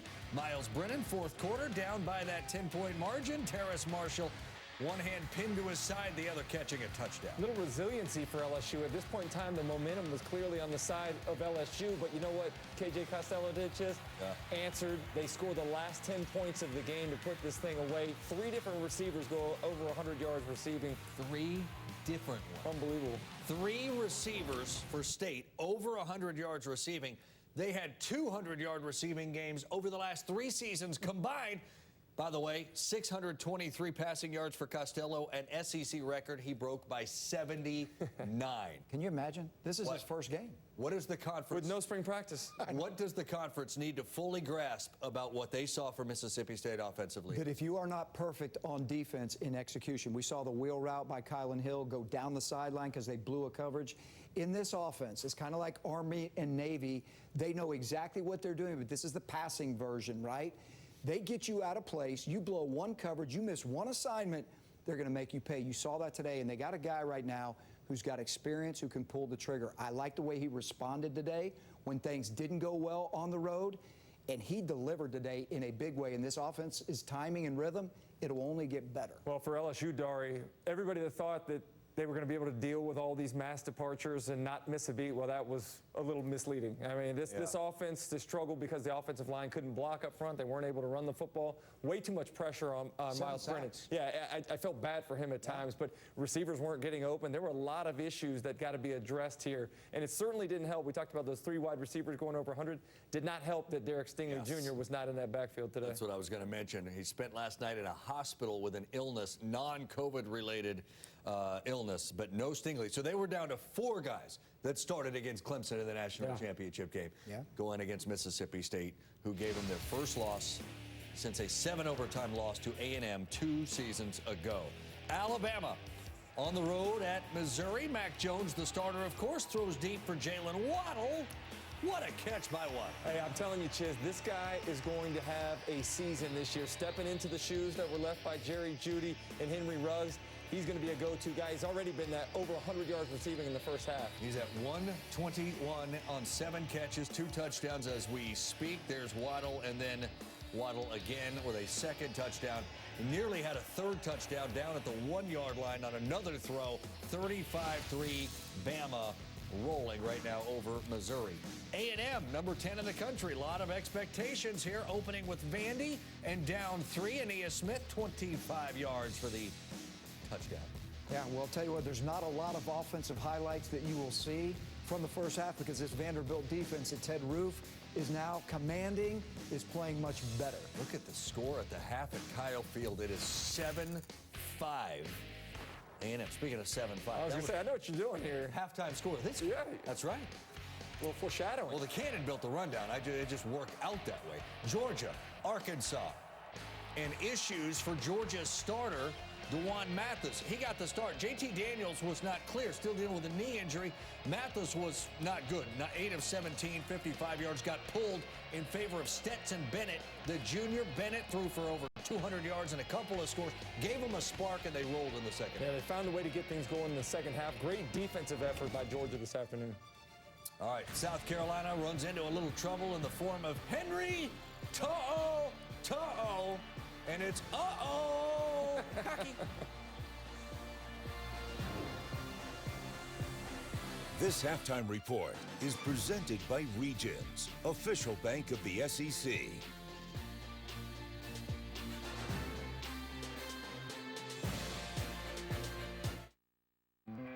The SEC taught us to pull for our teams with everything we've got. And to pull together even after the game doesn't go our way. A house divided actually can not only stand, but be filled with love and respect. As the official bank of the SEC, we're reminded that we're always better together. Because the SEC taught us how to face a challenge, even this season. Doing what we love can be painful. Introducing Aspercreme with essential oil. Now calming lavender oil is combined with fast-acting lidocaine for lasting relief. New Aspercreme with essential oil. Support your favorite college at Fanatics.com. The largest assortment of officially licensed fan gear from more than 500 colleges. Every conference, every team. Shop now and get today's special offer. Fanatics.com. Officially licensed everything.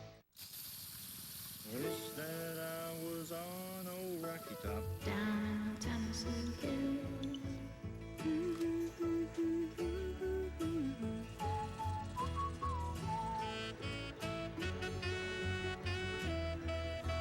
Home sweet home to me. Rocky Top, Tennessee. You've been really busy lately, so we think you deserve to do something that's just for you. Look what just arrived. It's so beautiful. Love this bag. This is self-care in a box. Oh yeah. This is perfect for fall. Treat yourself to a box today. Go to FabFitFun.com. Use code BESTDAY for $10 off your first box. Yeah, take the truck, so be careful with it. Yes, sir.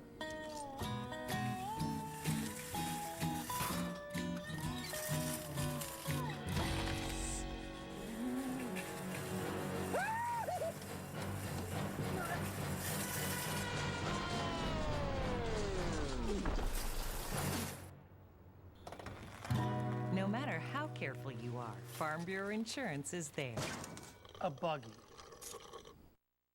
More. Tennessee Volunteers carry a 14-7 lead into the second half. South Carolina started like gangbusters in that first drive of the game, but since then, Tennessee's had a couple of big plays and a pick six. Yeah, when you look at the way the defense for Tennessee really stepped up, and obviously offensively able to hit one big shot down to Brandon Johnson to set up what ended up being a flea flicker, ended up being a check down, ended up being a big explosive play. Otherwise, both offenses kind of struggling a little bit. Certainly in the run game, both averaging less than 2 yards on the ground. And we'll go to the second half with Tennessee carrying this 14-7 lead. First half stats brought to you by Zaxby's. Not a whole lot to write home about. Time of possession, South Carolina has dominated it, but again, it's that pick six by Henry To'oTo'o that has given Tennessee the lead, and they get the football to start the second half. Just great to have college football back. Great to be back in the Southeastern Conference. Already some upsets. LSU hadn't lost a football game since that 7 OT game against Texas A&M 2 seasons ago. Went down to Mike Leach and Mississippi State earlier today. From the goal line, Velus Jones Jr., and he's past the 25 down to the 26. Let's go down to Alyssa. Guys, I caught up with Coach Muschamp coming out of halftime, and I asked him what he needs to do as far as this offense and getting a little less pressure on Collin Hill. He said, yeah, we got to do a better job of protecting him. Taylor, you mentioned the time of possession. I asked him defensively what's he's liked so far, and he said he's pretty pleased with the defensive performance, specifically the time that they've spent on the field, their ability to get on and get the ball back to the offense. That has clearly been something to write home about. The defense has played strong for South Carolina, but have not been able to get any kind of rhythm with Collin Hill in that offense since that first drive. Gamecock defense on the field, fighting against Ty Chandler, and Chandler takes it ahead to the 34-yard line. It'll be a pickup of 8 for the Volunteer tailback. You see Tennessee trying to establish tempo now. Big gainer, quick to the line. And right back to Chandler. First down Vols, and he's up near the 40-yard line. Senior from Nashville has been the leading rusher the last 2 seasons for Jeremy Pruitt. Can't emphasize enough that time of possession and what it means. We talk about the size. No big Javon Kinlaw in the center of that South Carolina front. Once, twice, how about a third time for Chandler? Pickup of 4. Jarrett Garantano in the first half, 9 of 15, 125 yards passing.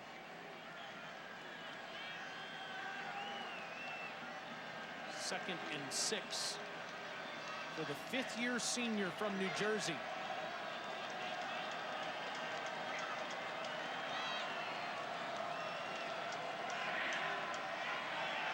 There's plenty of time, and he throws a first down strike into Gamecocks territory to Josh Palmer. Coming into this game, we thought Josh Palmer would probably figure more prominently than he has so far in this game. He's got all his targets that have come his way. Garantano with time, nice clean pocket. 10 yards, and now Chandler with a wide open space in front of him. How about that push from the left side of the line? That's a first down run. Impressed with Ty Chandler so far this season. You see a late substitution there. Wanye Morris running in for Jameer Johnson, who limps off. That was a quick substitution. He must have seen him limping a little bit. Jameer feeling his right hamstring as Chandler fighting hard. Already his 5th carry on this drive. Gets down inside the 32. Helmet comes off for a Gamecock. Ernest Jones, middle linebacker, will have to come out of play. Jameer Johnson trying to work through something on the sideline there. Looks like a lower body injury of some type, and they'd enjoyed success running behind the left side. It's Trey Smith's side, Johnson's side on that side of the offensive front. All kinds of time again. Garantano flushed out. First down inside the 20. High steps it inside the 15, and it'll be marked out of bounds near the 12-yard line. It's kind of an underappreciated element of Garantano's game. There's not a lot of called QB runs. But watch Trey Smith go help Wanye Morris finish, and J.J. Enigbare, and Garantano takes the hole. 20-yard pickup for him, and then Chandler, touchdown, Tennessee. Eric Gray with the touchdown, replacing Chandler, and Gray finishes off an impressive first drive for the Volunteers in the second half. Going into halftime, Coach Pruitt said we want some more explosives on offense. Need to be more physical up front. They did that on this drive. Most of it on the ground. Jarrett Garantano contributing. Ty Chandler doing most of the work. It was like Charlie Garner and James Littleman Stewart all over again for the Vols fans out there.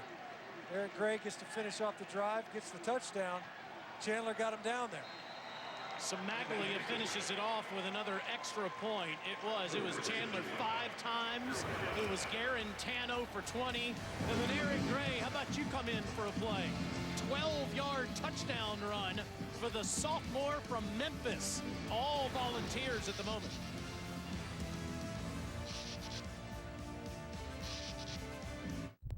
And I'm going to talk to you about purpose. Why we're here. Duty, honor, country.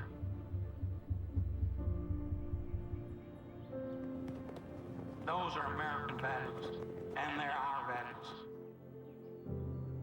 That's why we get up and come to work every day.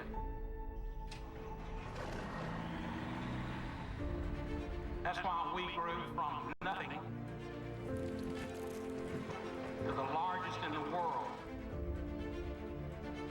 We were determined to be the best trained, and the best fighting spirit. You gotta have a purpose, duty, honor, country.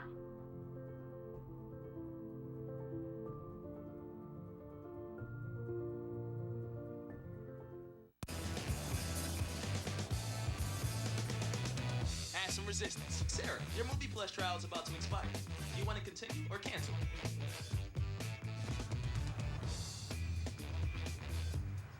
Capital One knows life doesn't update you about your credit card.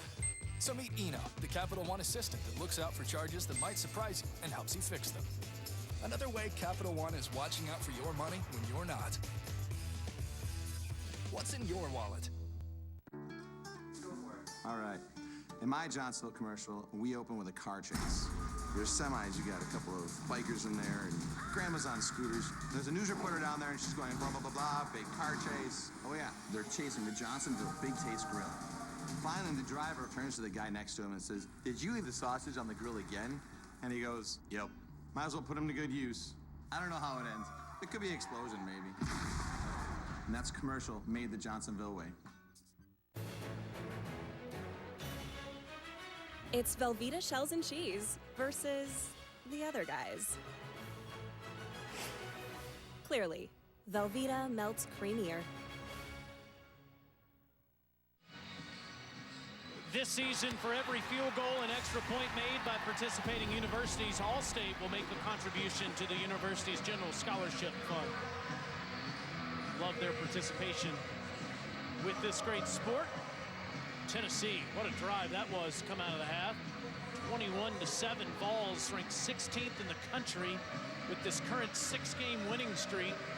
Up 2 touchdowns on the Gamecocks. South Carolina will start at the 25. Where can Mike Bobo find some offense here? First drive of the game, Colin Hill and the Gamecocks gashed the balls all the way down the field since then. Nothing to write home about. Yeah, first down efficiency has got to get better. They've got to get some positive yards on first down to open things up on second. Try to avoid those thirds, obviously, but get the third manageable.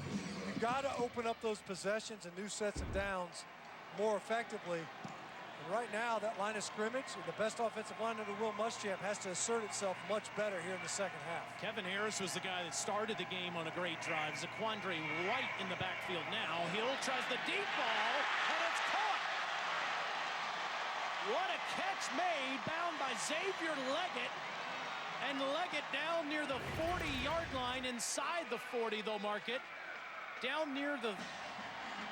See, they'll spot it at the 33. What a grab. Well, you mentioned it in the first half. Who do they like at receiver other than Shi Smith? Leggett was the guy they brought up. He's got some length, did a great job of playing that ball in the air. A little bit underthrown. He fought through some of that hand fighting to come up with a huge reception. 42 yards on the catch. White following a fullback. Yes, a fullback. Down inside the 27-yard line. Welcome back to the 1990s. Adam Prentice, another transfer from Colorado State, the lead blocker there for White. That's right. Don't adjust your television sets. That's not an illegal formation. That's a fullback that's lined up in front of the ball carrier, and Adam Prentice, physical presence. And this is something the Gamecocks fans were used to when Marcus Lattimore and Patrick DeMarco were in the offensive backfield. On second down, White again tries some little misdirection, and it's not going to work. What a good job by Tyler Barron, the true freshman, holding on for dear life to the legs of White and bringing him to the ground for a loss. Well, it doesn't matter how many backs you've got in the backfield. When you get a lookout block by your tight end on the backside, you can't just tag him and try to climb up. Some confusion, clearly. Nick Muse working outside to Alontae Taylor. Meanwhile, Barron is practically lined up in the Carolina backfield. So right when they start getting some momentum, you get the big play, a decent run behind the fullback, then stymied on that run. Hill, first down straight, inside the 5 to the end zone. Touchdown, Shi Smith.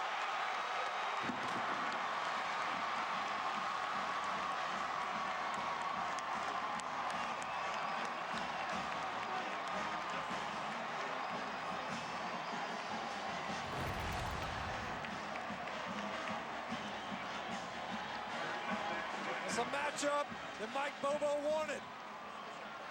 Working against Danico Slaughter, he got a pressure right before half, but versus Shi Smith, who has proven to be one of the more dangerous weapons in the slot, and it's 6 for South Carolina. Parker White with the extra point. Will Muschamp and the Gamecock faithful have been clamoring for some offense.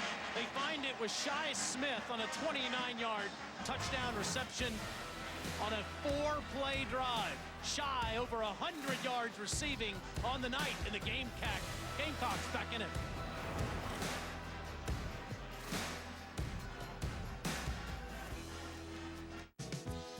When I wake up in the morning, love, and the sunlight hurts my eyes, then I look at good morning, and I know it's gonna be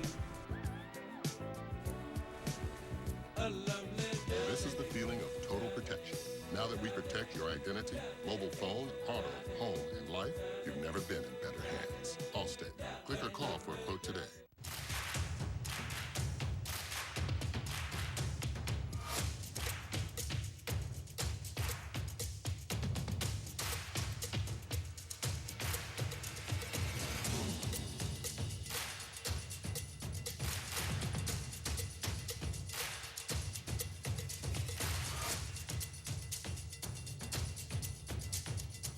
Gear up for fall at Academy Sports and Outdoors. Millions of people are saying yes to Allegra, including the experts. It's the #1 allergist-recommended brand for non-drowsy relief. Allegra works 2 times faster than Claritin, and while Zyrtec may cause drowsiness, Allegra won't. Say yes to Allegra. The SEC taught us to pull for our teams with everything we've got. And to pull together even after the game doesn't go our way. That a house divided actually can not only stand, but be filled with love and respect. As the official bank of the SEC, we're reminded that we're always better together. Because the SEC taught us how to face a challenge, even this season. Why pay over $100 a month for cable when it's half the cost for Fubo TV? Get all the channels you want, with all the entertainment you love, for the price that cable can't beat. Try free.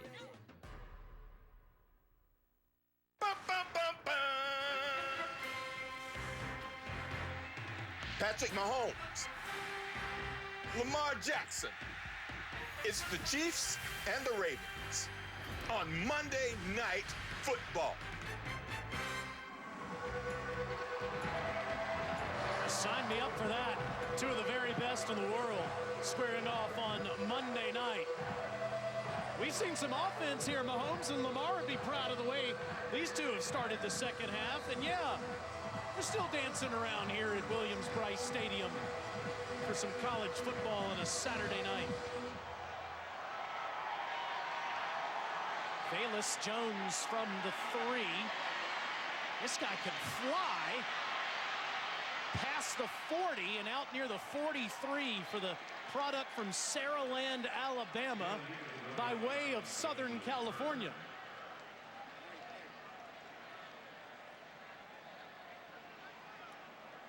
Big Trey Smith. We talked about him earlier. The guy that announced he was going to return to Tennessee. Probably one of the biggest announcements since Peyton Manning decided he was going to come back. In fact, he used the same wording. And where did they build that last drive? They built it on the left side. He's out there boloing jokers and pass pro, covering him up at the line of scrimmage, bouncing them back into the secondary. Ever since he was a freshman. And it's not just that he's talented, he's aggressive. The way he finishes, I can remember watching him his freshman year versus Alabama. You see him joking around with T. Martin, the Tennessee greats. So physical at left guard. Finishes well, good in both phases. As you see, it looks like Sherrod Green was shaken up on that play on kickoff cover. Starting linebacker for the South Carolina defense. And a defense that needs to find some answers after that first opening drive here in the second half, where Tennessee went right down the field. 7 runs, 1 pass. Mostly Ty Chandler and a little bit of Eric Gray at the end. How about T. Martin coming over from USC to Tennessee before last season, back to his alma mater? says, hey, Bayless Jones, how about you show up in Knoxville? Yeah. The speedster's made a difference on kick returns so far tonight, giving the Vols good field position out near midfield. Garantano fakes the toss ahead, does throw it ahead, and it's Bayless Jones again, and he is out near midfield. T. Martin's from the Mobile area, like Jones is. They've known each other forever. Came all the way out to LA to play for the Trojans, and now transfers to Tennessee. Makes sense. See the country in the process. Yeah. Boomerang your way back over here to the East Coast. 6 yards on the play. Garantano with a nice strike across the middle. First down inside the 40, down to the 38. He's maybe found a new favorite man there, Mr. Jones. Off the tap pass, we've seen a couple of those, and now quick slant, similar to the plays we've seen South Carolina have. Tennessee is humming, and it's Gray. And he gets near the 30-yard line. Both offenses are moving it at will here in the third quarter. Yeah, right now, South Carolina defensively very much on their heels, and Tennessee dictating the tempo. Gray tries to bounce it outside. He eludes one, but can't elude the next one, as he'll be tackled there by Zach Pickens, the sophomore from Anderson, South Carolina. He came in there and cleaned it up, and it was Jalen Dickerson who got back in there first. Made Eric Gray kind of bubble his run. As soon as they get off of that track, allowed big Zach Pickens to work down the line of scrimmage just in time, too. Because as you mentioned, Tennessee is starting to spool up that tempo. That Brandon Johnson catch is the only time Tennessee's converted on a third down tonight, and they won't get it here. J.J. Enagbari on the tackle of Gray, fourth down. Well, you can see why Travaris Robinson, defensive coordinator for South Carolina, is so excited about this young man. Had the personal foul in the first half. That's been the lone blemish. Otherwise, he has been a difference maker for this South Carolina defense. A big stop to slow down the Tennessee offense and force this kick. Just around the 47-yard line for Brent Samaglia, officially a 46-yard attempt. And Samaglia's kick is wide left.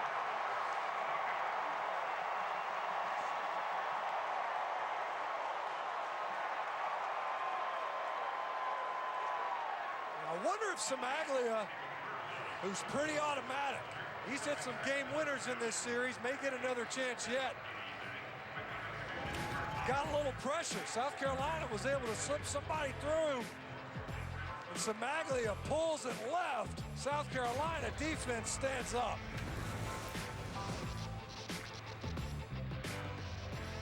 Someone put me out 'cause I'm on fire. Gene, did you know Geico is now offering an extra 15% credit on car and motorcycle policies? That's great. That's 15% on top of what Geico could already save you. So what are you waiting for? John Stamos to knit you a scarf? I'll finish, Gene. Enjoy. Thank you. I give. The stitch work is impeccable. It's just a double fleck pattern with a reverse garter stitch. No big deal. Is your hair this soft? Softer.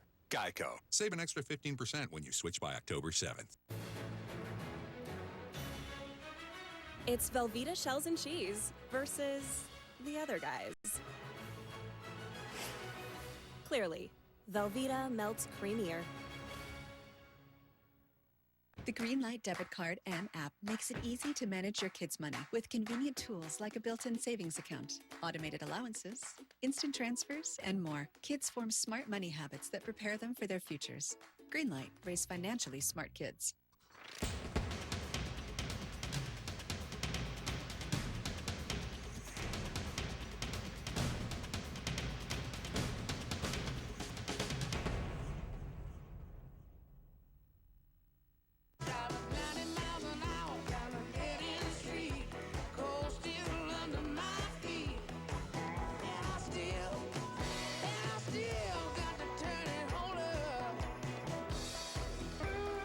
You know what beats next day shipping? Getting it the same day. So shop Ace online and get free in-store or curbside pickup right in your neighborhood. Or get what you need delivered the very same day you order. Ace is the place with the helpful hardware, folks. Before the road trips, the cool mornings, the hot cast iron, the short nights, and the long cast. There's one stop that you can't afford to miss. It's time to gear up and camp out at Bass Pro Shops and Cabela's. Save on all your camping essentials, in-store and online. Your adventure starts here. You know what beats next day shipping? Getting it the same day. So shop Ace online and get free in-store or curbside pickup right in your neighborhood. Or get what you need delivered the very same day you order. Ace is the place with the helpful hardware, folks. Back here in Columbia, Gamecocks dodging a bullet. Almost got a blocked kick on the Samaglia missed field goal. Have the football at their own 29. Colin Hill has all day to throw. Wants to throw the deep ball to Smith, and Shi Smith can't make the grab there in one-on-one coverage with Kenneth George. It's second down.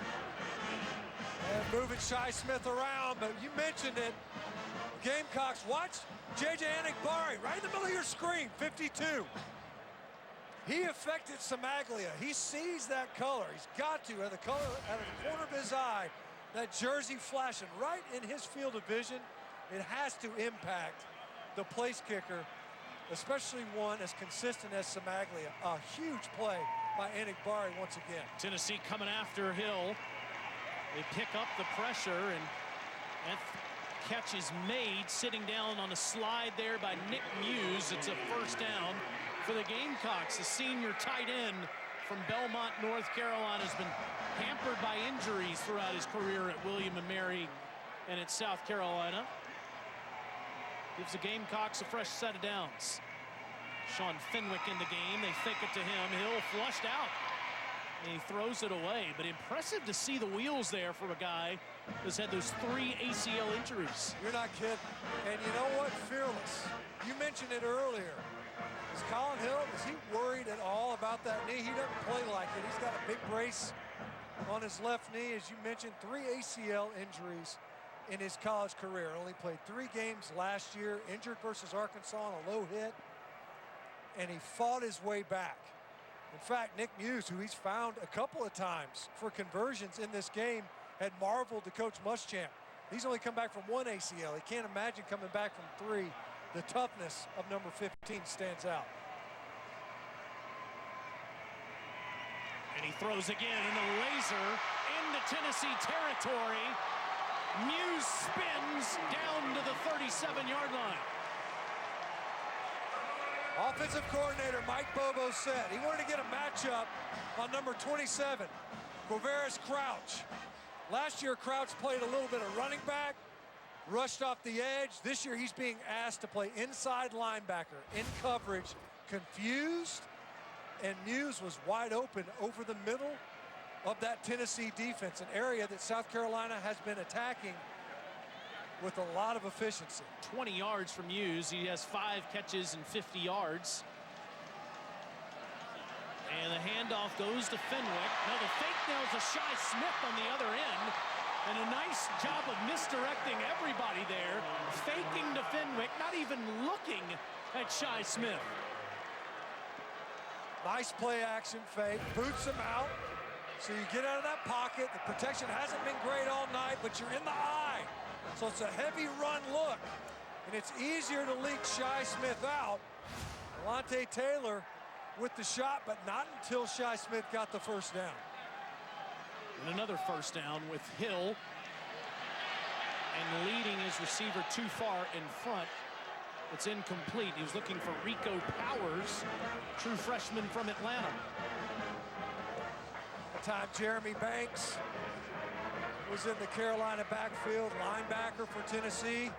Another converted running back. Got some carries, saw some offense under Jeremy Pruitt, has made that transition to linebacker. We talk about players having to play 2 ways. These guys making the transition from offense to defense somewhat permanently.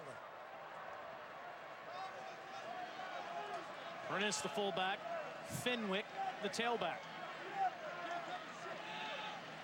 And Deshaun has no place to go.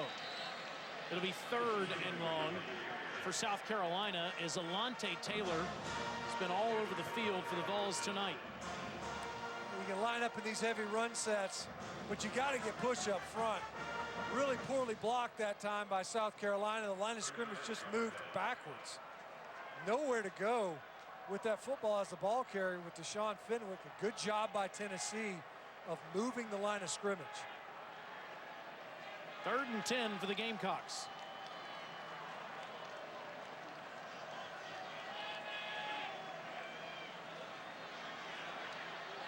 And it's a clean catch inside the 15, down inside the 10 for Deshaun Fenwick out of the backfield.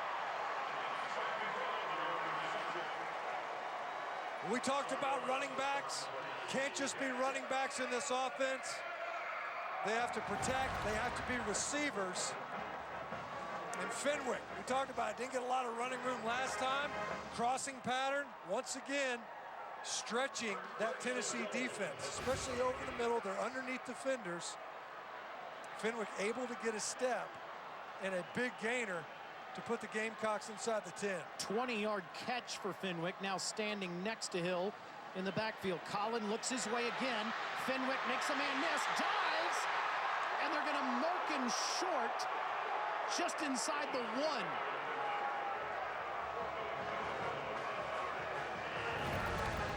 Check Fenwick's knee, as he definitely stretches this football towards the goal line. Great effort. South Carolina decided to go quickly, ran a Q sneak. Collin Hill. No ending. Now there's one. Touchdown Gamecocks.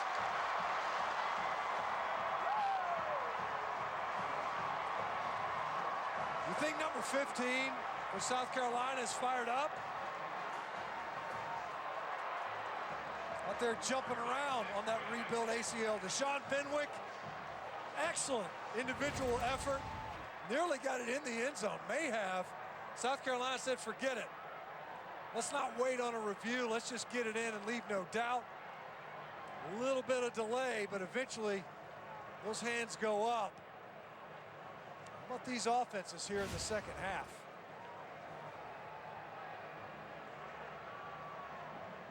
Well, they're going to look for confirmation up here.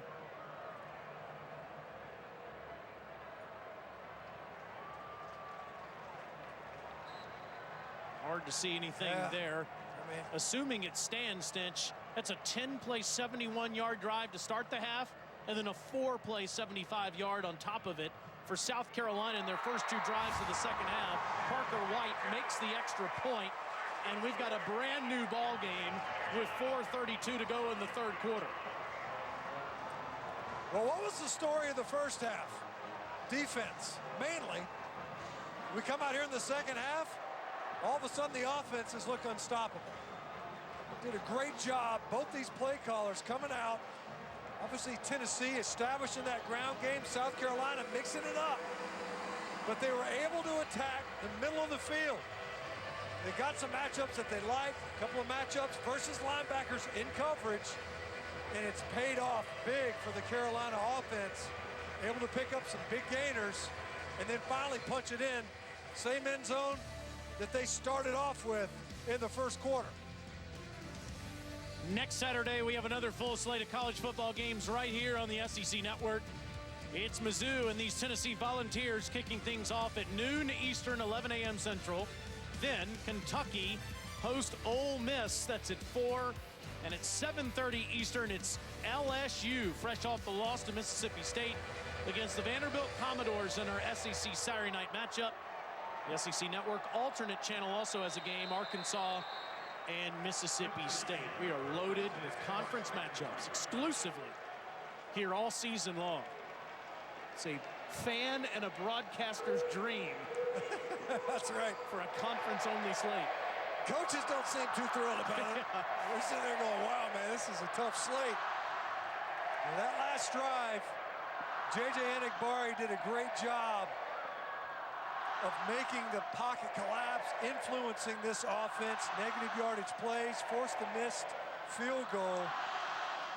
Can the Carolina defense get another stop, or does Tennessee pick up where they started this half? Garantano looking for some time, and he throws a good one out of the backfield. It's bobbled and caught by Ty Chandler, and Ty moves ahead to the 35-yard line. It's enough for a first down. Ty Chandler is having himself a night.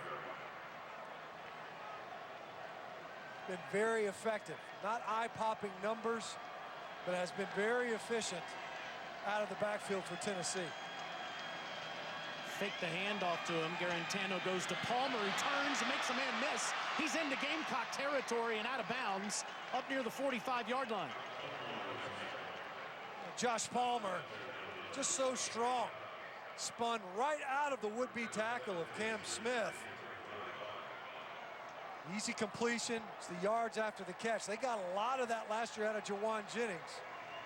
20-yard pickup for Palmer, back to the ground, and Ty Chandler gets near the 40-yard line. All of a sudden, both offenses moving the football at will. Tennessee didn't score on their second drive, but after missing a field goal, but they've been in Gamecock territory all 3 times they've had the football in this quarter. 2nd and 5 plus territory. Maybe a shot right here if you're Jim Chaney. Here it is. And it's a first down throw, as sitting down and catching that is Brandon Johnson. After that circus catch on their first scoring drive, Brandon Johnson kind of quiet. Hasn't been targeted. That time, though, able to move the sticks. Gray in, Chandler out. Garantano to the sideline, all kinds of traffic, and here comes the flag. Ramel Keaton got tangled up over there on the sideline with Cam Smith. I mean, he and Cam Smith, I mean, they were probably 6 yards off the field into the out of bounds. Watch this, Cam Smith and Ramel Keaton. And Cam Smith just throws him out of bounds. Defense number 9. 15-yard penalty for the previous spot. Automatic first down. It's an easy call. I mean, you stiff arm him off of the field and then throw him onto the ground. And Cam Smith couldn't make the open field tackle earlier on Josh Palmer. And that time called for the PI. Tennessee has it at the Gamecock 15-yard line in a tie game, approaching the end of the third quarter. Gray next to Garantano. Throws to the end zone, incomplete. Good coverage down there by Jamie Robinson on Velus Jones Jr. Well, we've seen Tennessee try to attack Jamie Robinson and had success in the first half. And both of them fighting for space on that football. Well defended that time by Jamie Robinson. That ball just a little too much distance on it from Garantano. Tennessee was terrible scoring touchdowns in the red zone last year, just 48% of the time. Garantano fakes it and keeps it down near the 10. It'll be third down from there. A couple of nice moves from Garantano. Looking a little Lamar Jackson-ish on that one with the stop and cut. But tonight, they've been much better, scoring touchdowns each of the 2 times they've been here. Can they make it a third time on this 3rd and 6? And you would never know that they have to social distance in this stadium with as loud as it is right now. Garantano strike across the middle, incomplete, throwing a laser beam that Brandon Johnson can't make the catch on. 4th down. It's too much heat on that one. Has a tight window, things happen quick, bang, bang in the red zone. If he puts it on Brandon Johnson, he's got a chance right there. He's got the first down regardless. Just couldn't quite put it on him. Wasn't a strike, it was a ball outside. That's right, but it had heat on it, no doubt. Yeah, take your base. Now Samaglia to try to get back on track. 2nd best field goal percentage in school history, but missed his first time. This from 27 yards. And that's more like it, and the Vols are back on top with 2:18 to go in this third quarter. Jeremy Pruitt's team now on top. This game typically goes down to the wire, but South Carolina didn't have anything for the Volunteers last year in this game, as Jarrett Garantano entered on the third series of the game after the first play brought the Helinski to Shi Smith 75-yard touchdown. Marquez Callaway with a punt return to the house. Muschamp's team was on top at the half, but it was all orange shirts in the second half. Kevon Bennett all over the quarterback. Batuli with the block punt and the touchdown. That was the beginning of this current 6-game winning streak for Tennessee, trying to make it 7 tonight. A game where Jarrett Garantano didn't even get to start. You know, they open up the game. Jawan Jennings is in there at quarterback. Brian Maurer. They had to manage that quarterback position really delicately a season ago. Garantano comes off the bench and is able to help lead his team to a big victory. The only loss, incidentally, that Will Muschamp has ever had versus Tennessee as a head coach. Jeremy Pruitt was 2-5. The Vols, that was their record on the season going into that game. Finished the year 8-5, now ranked 16th in the country and with the lead over the Gamecocks right now, Alyssa. Yeah, guys, I was standing on the sidelines just a few minutes ago listening to the Tennessee defense as they came off the field after the last South Carolina touchdown. And a lot of times after defensive breakdowns this late in the game, the guys start jawing at each other. They're not happy with each other. It was not the case for Tennessee. Jalen McCullough, their DB, was really leading the charge, saying, guys, it's almost the fourth quarter. We have to go. That was something Henry To'o told me too. Last year, these guys were young. It just means they get to pick up where they left off last season. They feel like they're playing some of their best ball right now. Certainly are. Both teams looking so strong offensively in this third quarter. Zaquandre White tries to hit it to the outside, and he'll get a couple there. It'll be second down. Cinch, what's been the difference for Mike Bobo's offense here in the third quarter, scoring touchdowns each time they've had the ball? I do think that they've done a much better job on first down productivity, something that they had to emphasize. They opened the game that way, but then they got away from it as far as how well the defense was playing them on those firsts. White finds a little space and dives ahead near a first down marker. It'll be spotted just short. It'll be 3rd and 1. Back-to-back carries for the South Carolina offense. And you can see a little bit of burst from Zaquandre White, who has really been the featured back here in the second half after Kevin Harris getting most of the carries in the first. That arguably could be part of the difference that we've seen. The other piece, though, is that they were able to hit a couple explosives. Hit Xavier Legette downfield, and then you started tackling at the middle of the defense for Tennessee successfully. On an end around, Shi Smith. Did he get the sideline? I don't know. Marked short. That spot looks well. I don't know if he got the first, but I don't know about that spot. Neither does Will Muschamp.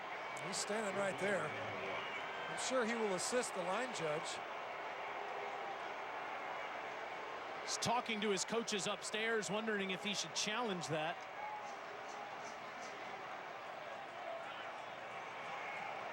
And clearly, after looking at a replay upstairs, the coaches say, nope, he didn't get it. So it's the right call on the sideline there. It's 4th down. And you know, Shi Smith, who's been huge for South Carolina tonight.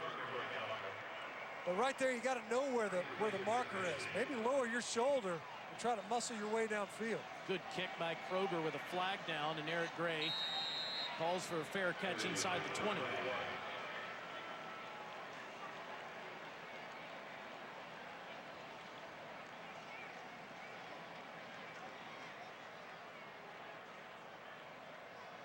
Officials haven't been too busy tonight. Just 3 total penalties have been called in this game.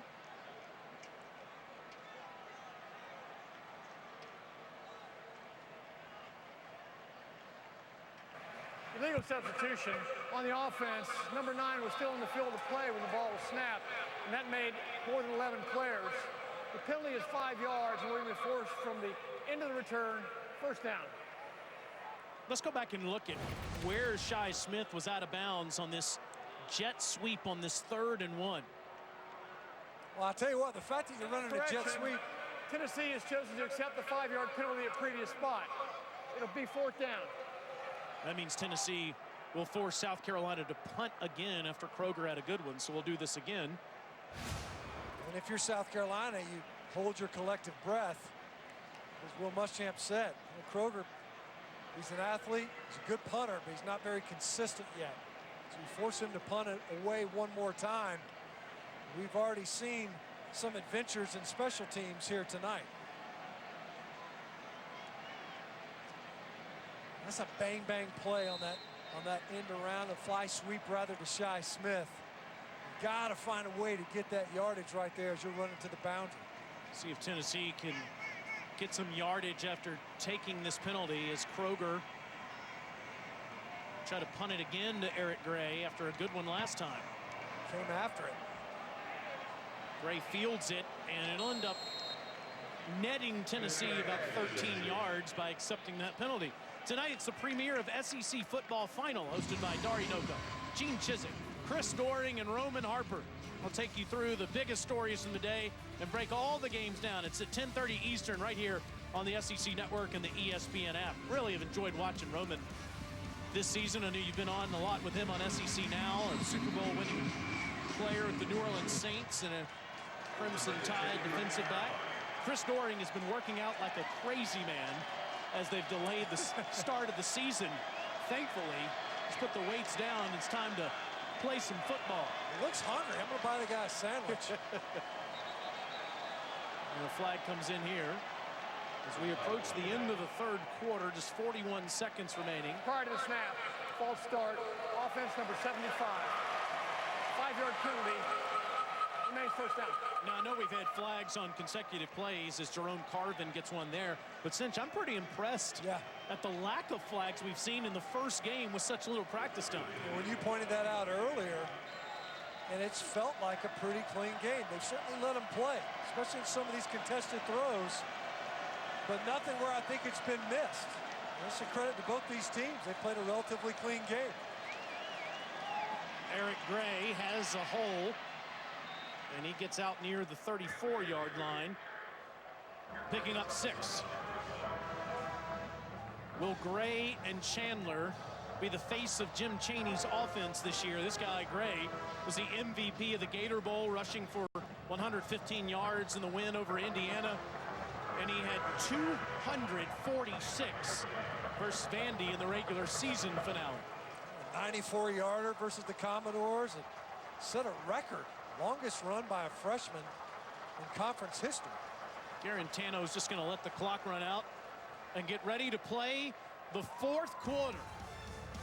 Wouldn't you know it? It's a 1-score game between the Gamecocks and the Vols.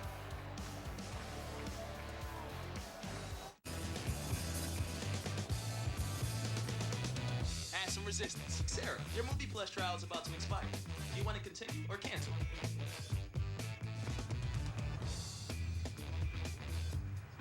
Capital One knows life doesn't update you about your credit card. So meet Eno, the Capital One assistant that looks out for charges that might surprise you and helps you fix them. Another way Capital One is watching out for your money when you're not. What's in your wallet? Doing what we love can be painful. Introducing Aspra Cream with essential oil. Now calming lavender oil is combined with fast-acting lidocaine for lasting relief. New Aspra Cream with essential oil.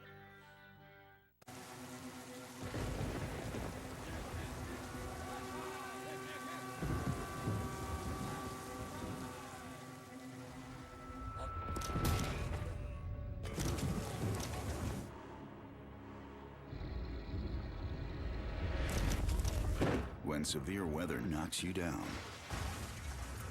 Shelter Insurance is there to help pick you up. We're your shield. We're your shelter. Can't wait to tell everyone about AT&T's big 5G news. AT&T has nationwide 5G? Yep. And that's faster? Faster, yeah. But is it reliable? Uh-huh, and secure. You should consider making a big deal about it. Bigger? I said bigger. Oh, bigger deal, bigger than what I'm doing. It's not complicated. A 5G network needs a 5G device. Now everyone, including existing customers, can get a free Samsung Galaxy Note 20 after trade-in. All right. In my Johnsonville commercial, we open with a car chase. There's semis, you got a couple of bikers in there, and grandmas on scooters. There's a news reporter down there, and she's going blah, blah, blah, blah, big car chase. Oh, yeah, they're chasing the Johnsonville Big Taste Grill. Finally, the driver turns to the guy next to him and says, "Did you leave the sausage on the grill again?" And he goes, "Yep. Might as well put him to good use." I don't know how it ends. It could be an explosion, maybe. And that's commercial made the Johnsonville way. Dukes has twang. Does your mayo have it? Do you ask for it by name when you go out to eat? Do you display your devotion to it for all the world to see? Can it elevate your lime cilantro aioli to a level that's borderline holy? If not, you're probably using the wrong mayo. That's because only Duke's mayo has twang. It's that little southern something that elevates food from good to downright ridiculous. Get Duke's. It's got twang. Somewhere along the way, Western boots got too expensive. And the styles? Well, Tecovas fixed that. We make handcrafted, high-quality Western boots for a fair price. Find your pair at tecovas.com.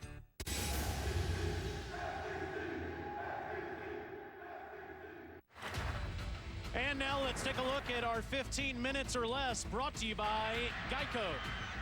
Well, this tells the story. Tip pass to Shi Smith, who's been targeted, and Henry To'oTo'o takes it in. Pick 6. South Carolina answers in the third quarter. Another slant to Shi Smith in the slot.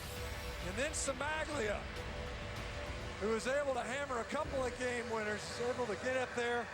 Does a great job of splitting the uprights. Missed a field goal earlier in the third quarter. But was able to get UT back on top. 2nd and 9 for the Vols to start this final frame, just shy of their own 35-yard line. Jarrett Guarantano's looks steady tonight. This time he throws too high over the head of Palmer. It'll be 3rd and 9. The South Carolina defense has not stopped Tennessee in the second half. The Vols just missed a field goal on the only drive they didn't score on. Here's the Gamecocks' chance to get off the field. Down 3 to these Volunteers. Only 2 down linemen. You see 4 potential rushers in the box. One's a big body. Look at Enigbari up at the top. Plenty of time, and it's a wide throw as he was looking for Johnson. 4th down. So South Carolina kind of went with one of those radar fronts, meaning you got to figure out where guys are going to end up. You had 2 down linemen who had already declared. They got their hands in the dirt. You got 2 guys kind of standing up. Enigbari did a great job. He folded right inside. The pressure is right in Guarantano's face. Makes it hard on those downfield throws because he can't step into it. Paxton Brooks, 4th punt of the night. Jamie Robinson standing back there. Boy, it's a great one from Brooks. Yeah. Fair catch by Robinson. Takes him all the way inside the 15-yard line.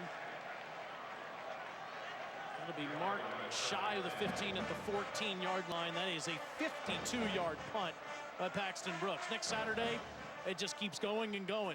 Mizzou and the Vols kick it off at noon Eastern. Then it's the Cats and the Rebels at 4. We'll call that one at 7:30. It's LSU and Vandy. LSU trying to bounce back after the loss today to Mississippi State. Speaking of the Bulldogs, home opener for Mike Leach against the Razorbacks on SEC Network alternate channel on Saturday night. Gamecocks and Colin Hill down 3 to start this final quarter, and a nice strike thrown up near the 30-yard line to who else? Shi Smith. Shi well over 120 yards receiving. That's 16 more. Pro set, high formation, play action.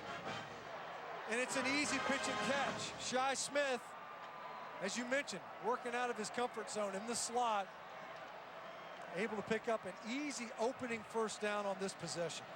140 yards receiving. Deshaun Fenwick to the ground, and he's past the 35 up to the 37-yard line. South Carolina went back to a scheme, kind of a full blocking scheme, right on the edge. crash down your tackle and you pull your guard as a lead blocker. Fenwick again, patient running, and it's a first down near midfield. And a flag comes in on a late hit. Jeremy Banks, number 33 for Tennessee. He's clearly out of bounds. You don't need it. We saw this earlier in the Auburn game. Had a pick six negated. Just unnecessary play. Personal foul. Defense number 33. Late hit out of bounds. 15-yard penalty. Automatic first down. Well, you're helping an offense that doesn't need help right now. You see it clearly late. Coming in there, Fenwick was at 2 feet already out of bounds. He's handled. You don't need it. We'll give him a free first down and a half after a big gainer. And now in plus territory. All the way down to the Volunteer 35-yard line. Harris inside the 30, down near the 22. Yep, they mark him down at the 22-yard line. I don't think he was down. I don't know. I wonder if he was down. It looked like it happened so quickly. Watch Harris trying to spin out of this tackle. See Bryce Thompson coming up. He's not down. Oh, he's not. Oh, maybe right there. Sure enough. I was right for about a millisecond. Great job by the official on the field. It is a first down, 13 yards for Harris. And here's Kevin again. Inside the 15. And down near the 12-yard line. Boy, South Carolina's offensive line was not holding their own in the first half. They've done a much better job in the second half. Well, they made a change at right tackle. They pulled for Sean Lee. Now they've been able to kind of collapse that right side. They've done a great job of it.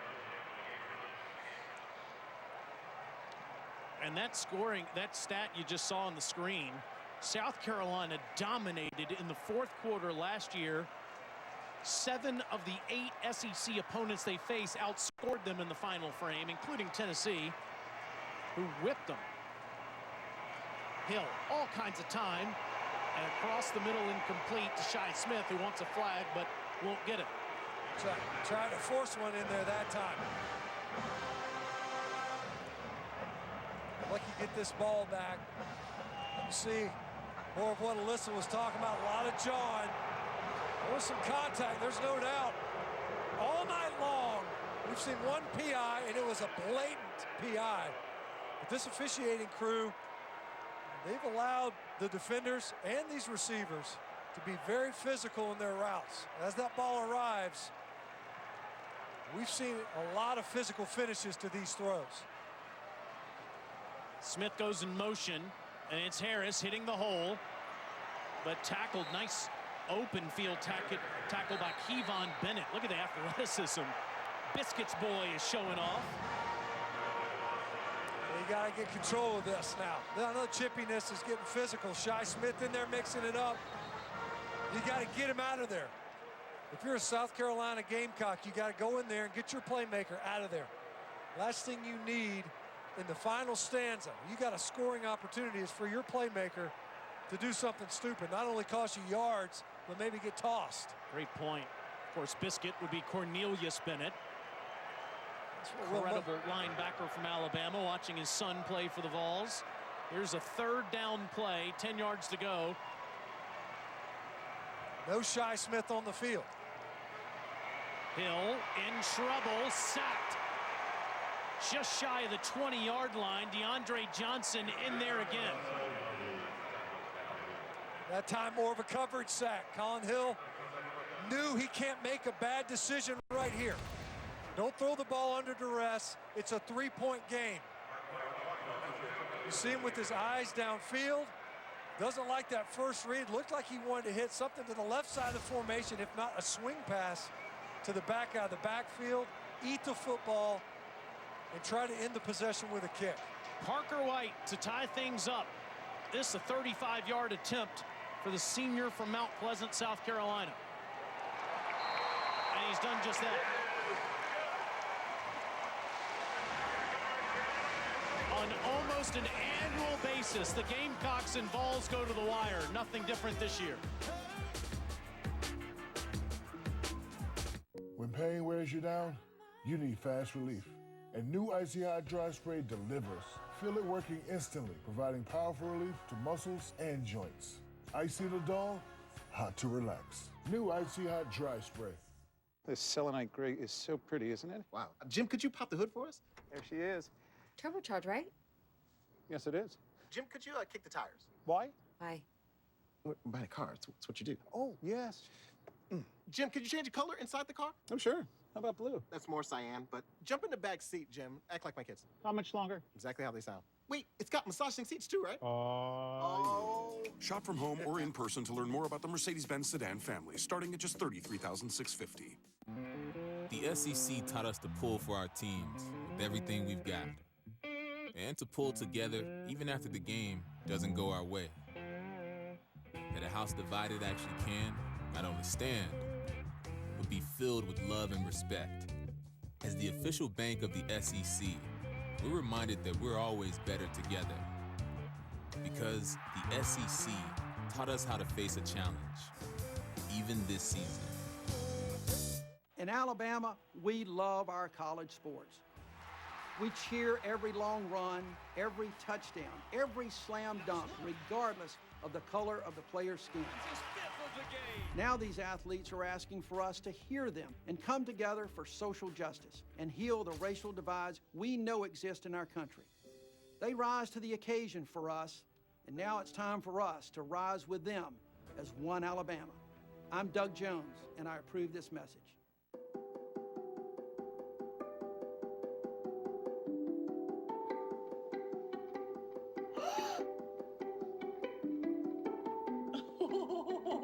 Honey.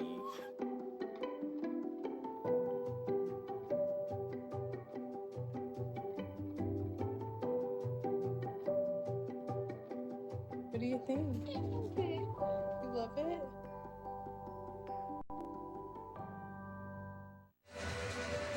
Sandstorm on a Saturday night in South Carolina. Gamecocks and Volunteers tied up at 24 apiece. How good is it to have college football back in the Deep South?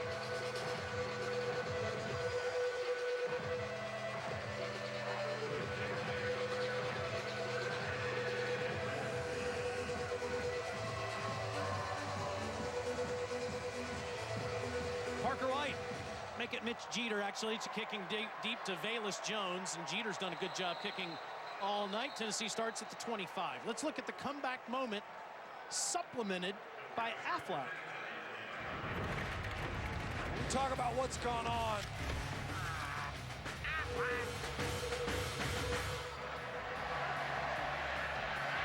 It's been the story of the second half. And Shi Smith once again helping to lead the charge. Deshaun Fenwick in space, fighting his way down to the goal line. They punch it in on a QB sneak.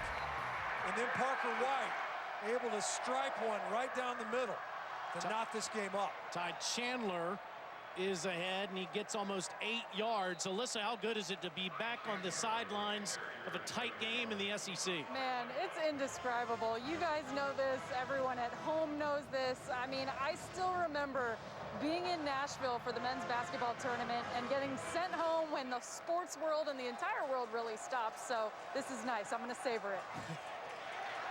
And Chandler right at the first down marker to the 35-yard line. And that really puts things in perspective, what she just said. I mean, world stopped that day in the second week of March. And if you're a big fan of the SEC, the basketball tournament's going on in Nashville. They say, everybody go home. It's the last time we've really seen Southeastern Conference action until today. Well, and spring practices were going on. Tennessee, I think, got 2 practices in before they got shut down.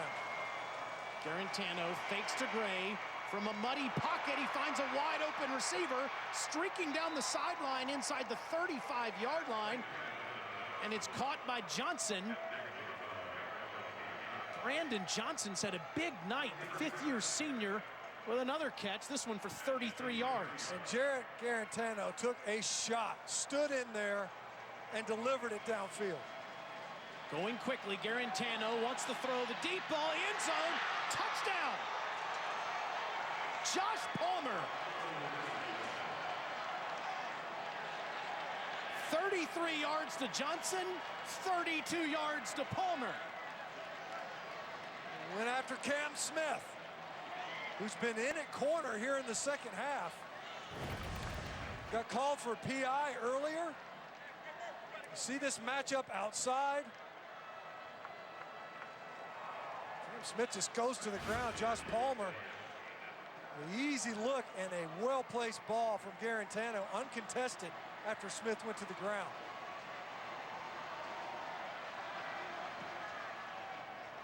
Well, one of the big questions coming into tonight is who's going to replace Jawan Jennings? Who will replace Marquez Callaway? Garantano's found some new faves. Brandon Johnson and Josh Palmer. And Tennessee's back on top.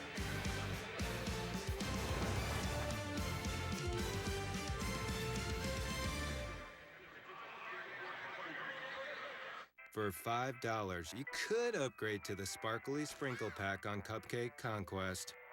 Or you could upgrade to all this. 2 crunchy tacos and a medium drink. Plus, the beefy cheesy layers of the $5 Grande Stacker Box. Only at Taco Bell.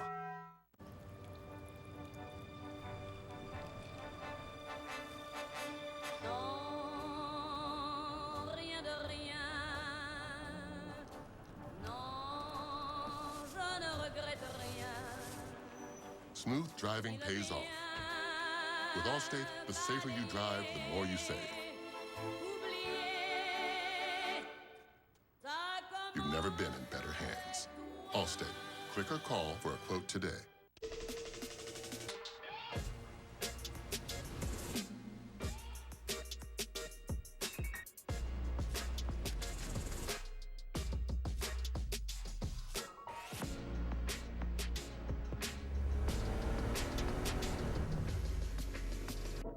Introducing the all-new 2021 GLA SUV, starting at just $36,230. It's the biggest thing that ever happened to small.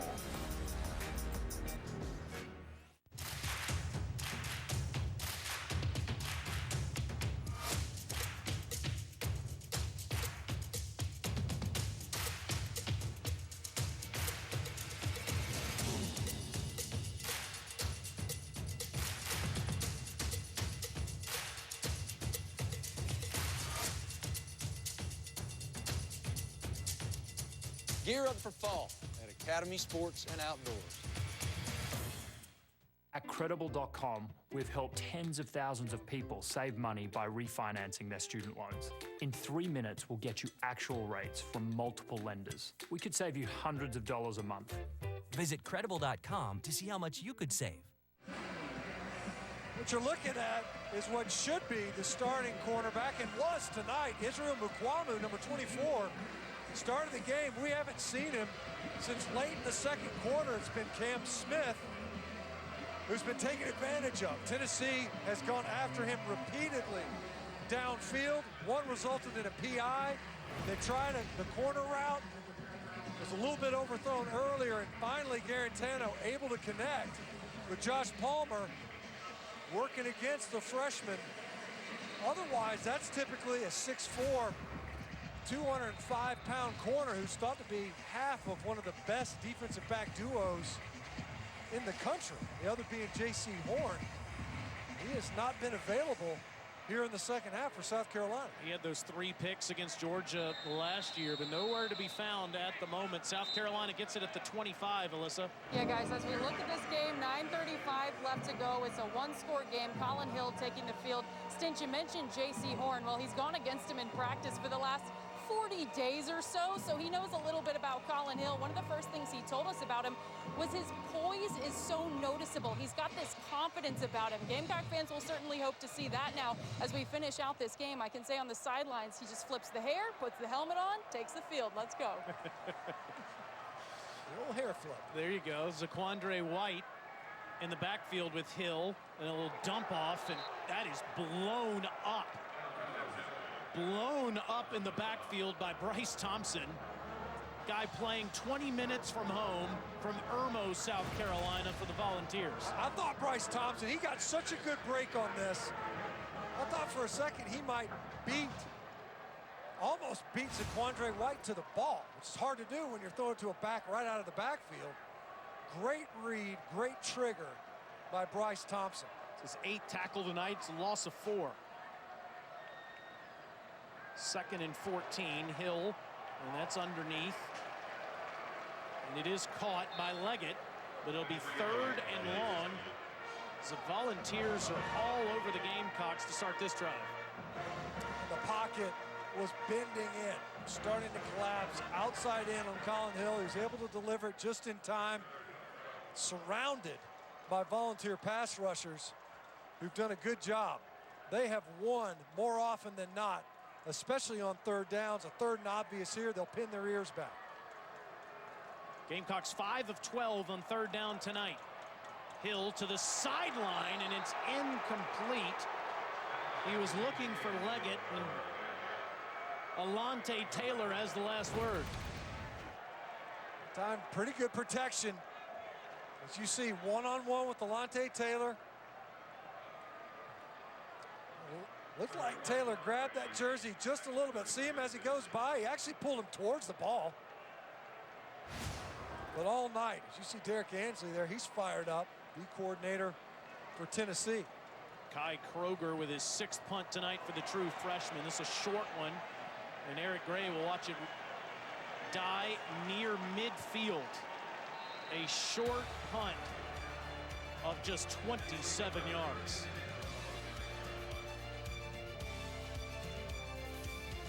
Someone put me out 'cause I'm on fire.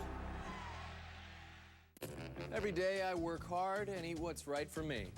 Isn't that right, Frank? Frank's my goat. No alarms tell me when to snack. Nice try, Kevin. I don't care about posts and likes. I mean, who am I like? Missed a spot. He always does. So my advice? Stop looking for advice. And if you want to grab a snack, grab a snack. Who's hungry?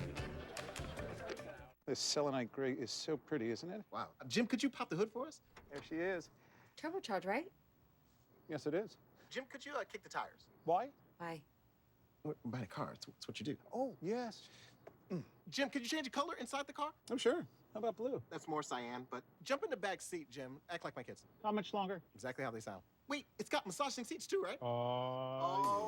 Shop from home or in person to learn more about the Mercedes-Benz sedan family, starting at just $33,650.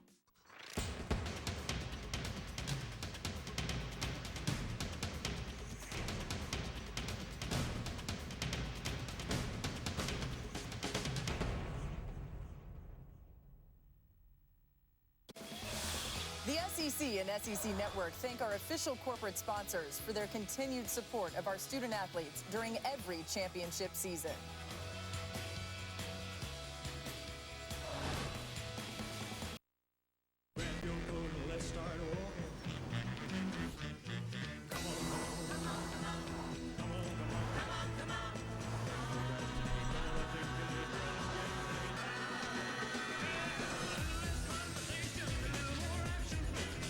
Today's the day to drive the all-new Venza, Toyota's first exclusively all-wheel drive hybrid. Or get $1,250 customer cash off 2020 RAV4 hybrid or $2,000 off Highlander hybrid.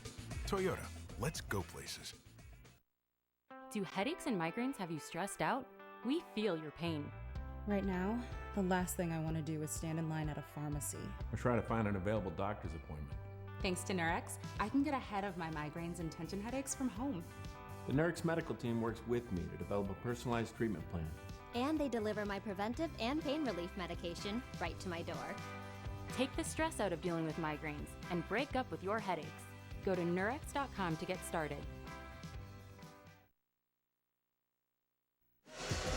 Well, don't forget, Thinking Out Loud is back first episode of the season, Monday, 7 o'clock Eastern time on SEC Network. You can join me and my 3 new co-hosts, Spencer Hall, Brandon Boykin, and Richard Johnson. We're going to talk all things SEC football.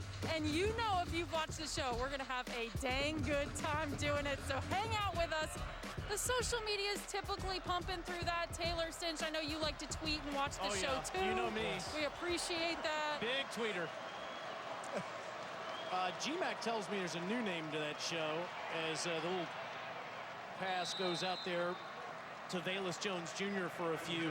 GMAC, since you threw him off the show, Alyssa, says the name of the show is Thinking Out Lang now. Yeah, unfortunately, legal wouldn't approve that, so we can't. It's still Thinking Out Loud. I'll still try, though. I'm still trying, because, you know, Thinking Out Lang's pretty cool, right? We're pumped about that on Monday night. I know you're going to have a blast with that, with some new cast of characters that have, as you said, made a big name for themselves on social media. Ty Chandler moves around on this 2nd and 7 next to Garantano, and Garantano to Keaton, and it's dropped near the sideline. As again, some good coverage by the Gamecocks secondary. That's John Dixon. Nice trigger that time by John Dixon. They've had a hard time getting connected with Ramel Keaton.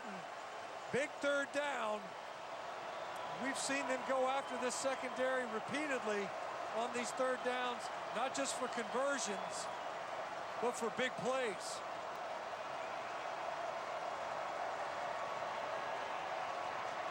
Garantano over the head of Brandon Johnson. It's 4th down. Working against Jamie Robinson. They like Robinson so much. Another one of those freshman starters from a season ago. That ball high from Garantano. A missed opportunity for this Tennessee offense. They started this possession right at midfield, and they couldn't advance it even 5 yards. Now South Carolina a chance not only to get this possession back, but you're standing on your own 11-yard line to try to field this punt. That's Jamie Robinson standing there, who'll come up a little bit, make the catch at the 14.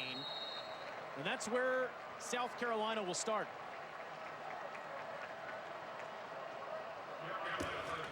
Man, shopping at Academy is such an experience. It's like fun you didn't even know you needed.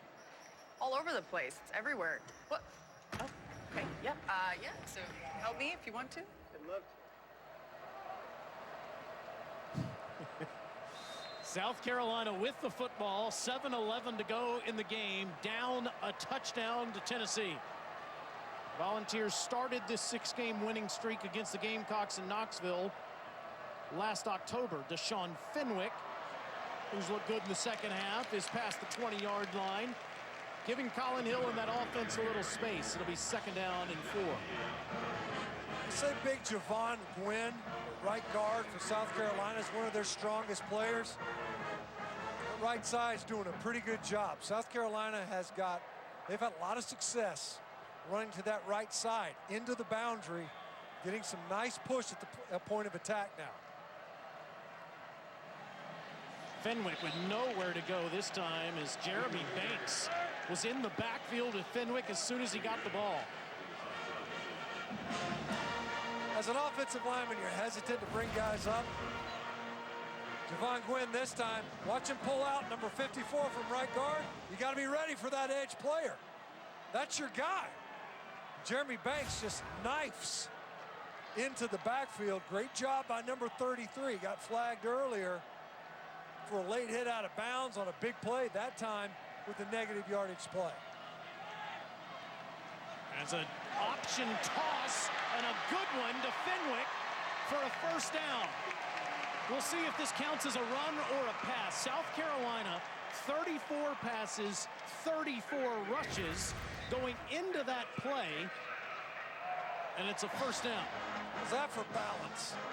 You see it just enough. DeAndre Johnson, Colin Hill, who's not a runner, and they actually said that that was a forward pitch. So a completed pass that time to Fenwick. And they even it up again, 35 apiece as Fenwick takes this carry up near the 42-yard line, and that's exactly what Mike Bobo was brought in to do. Make sure that you keep the defense honest, running and throwing. I'll tell you what, Henry To'oTo'o dropped 15 pounds, and it certainly helped him on that pick six. As you see Eric Douglas, now that's your starting center. And he lost his helmet, so he's out. We're talking about Colin Hill, new quarterback. Now you got a new center in there.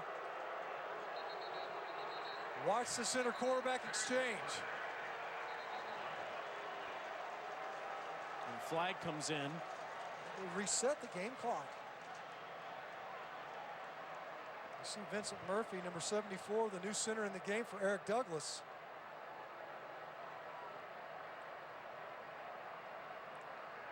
Who had to leave the game because he lost his headgear.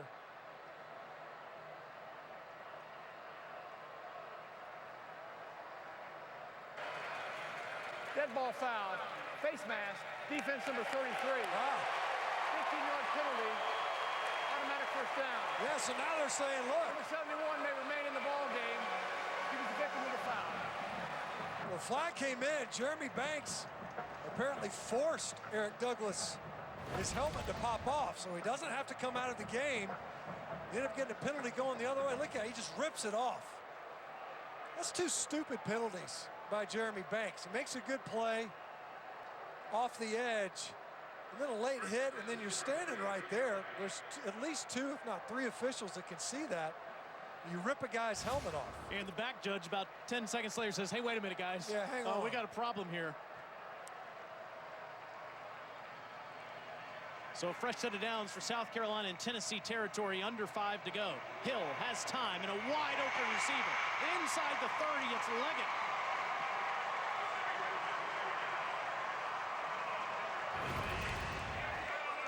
He was open for like 3 or 4 seconds. Bryce Thompson is playing inside. He's expecting safety to roll down right now, and Jalen McCullough, he's late getting there. You can see him communicating after that completion to Leggett. And on the next play, Leggett doesn't know the snap count. False start, offense number 17. 5-yard penalty, remains first down. You know what I say? Whenever you see a wide receiver false start, you better believe that they were probably about to call his number. Those guys are eager. You just had a nice play. They're over the football. They're going to come right back to you on the outside. You get those guys, they get a little bit nervous, they get a little bit eager. Instead, it costs his offense a little bit of momentum in 5 yards. Both teams with 4 penalties tonight. Now 1st and 15 for the Gamecocks outside the Volunteer 30. Hill just throws that one towards the ground at Fenwick, who was covered up. It'll be 2nd down. South Carolina, Will Muschamp said going into this game that he was really pleased with how healthy his team is, given the limited amount of practices. That was a 1 positive that came out of August. But he is missing, like you said, Marshawn Lloyd, the true freshman that tore his ACL.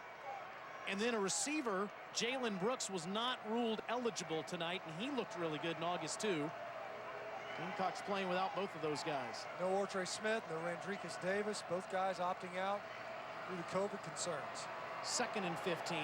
Hill had Muse, but it's just a little bit high for him. Couldn't make the grab. Nick Muse has been clutch most of the night. He's had conversions for first downs on a couple of key thirds. He's got to catch this football.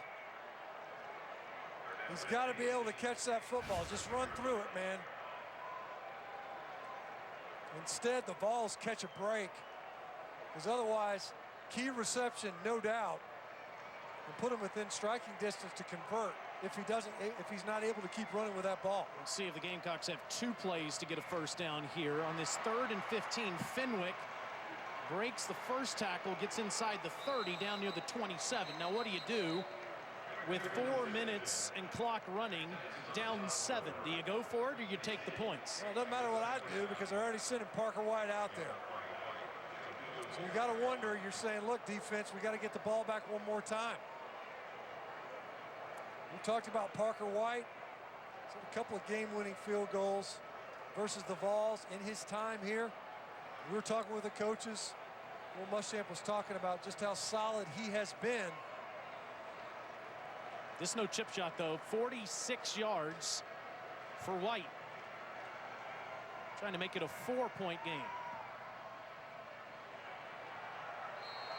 And a perfect kick with 3:16 left in the game. Tennessee up 31-27 on a 9-play, 57-yard drive. Now the Gamecock defense is going to have to make a stand on the Volunteers.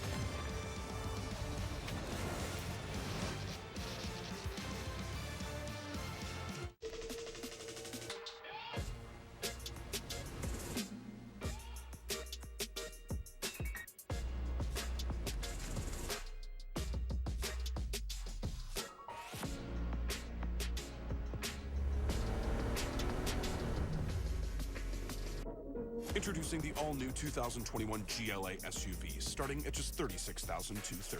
It's the biggest thing that ever happened to small. She wanted a roommate who could help with the cooking. But she wanted someone who loves cats. So we got Chris Walda. Dinner's almost ready. But one thing we could both agree on was getting Geico to help with our renter's insurance. Yeah, switching and saving was really easy. Drink it all up. Good.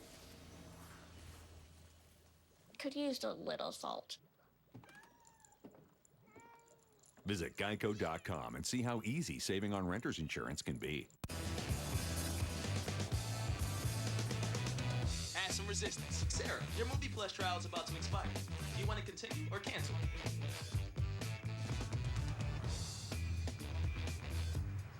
Capital One knows life doesn't update you about your credit card. So meet Eno, the Capital One assistant that looks out for charges that might surprise you and helps you fix them. Another way Capital One is watching out for your money when you're not. What's in your wallet?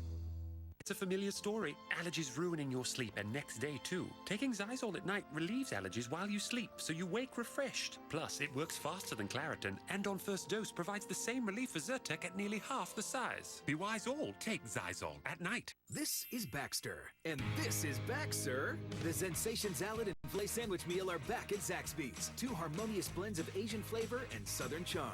Both served with an egg roll. Only at Zaxby's. Order ahead, drive-thru, or get it delivered. On a Heated Fansville by Dr. Pepper. State has to make this kick. This guy's automatic. No way he misses. It was you! What? You jinxed it! Jinxing who, me? No. You just said no way he misses, and he missed. You honestly think my words have power over this kicker? Yes. You guys are crazy. This is ridiculous. Tell it to the refs. You think that kicker hurt me? There's no such thing as a jinx. Dr. Pepper, the official drink of Fansville. The joy of double numbers in college football. So Trayvon Flowers, they want him on special teams. Bayless Jones wears number 1, so does he. He can't play out there if Bayless is out there too. So he just switched from 1 to 99, from one end to the other. He looked kind of psyched to be number 99, did he? Jacked up. Vols up 4. And really, Stinch, a first down puts it away. Gamecocks have to get off the field and use those timeouts. Well, the magic is just get Tennessee to 3rd down. They have been horrible all night long. They're 1 of 9 on 3rd downs. And we know when that happened, it was on their scoring drive back in the first quarter to Brandon Johnson. 1 conversion on 9 attempts for Tennessee. If you're South Carolina, find a way to win on 1st and 2nd down. It's Gray is the lone back there, following his blockers, and a big 8-yard gain on first down. Exactly what Jeremy Pruitt and Jim Chaney wanted. They went with the heavy horse.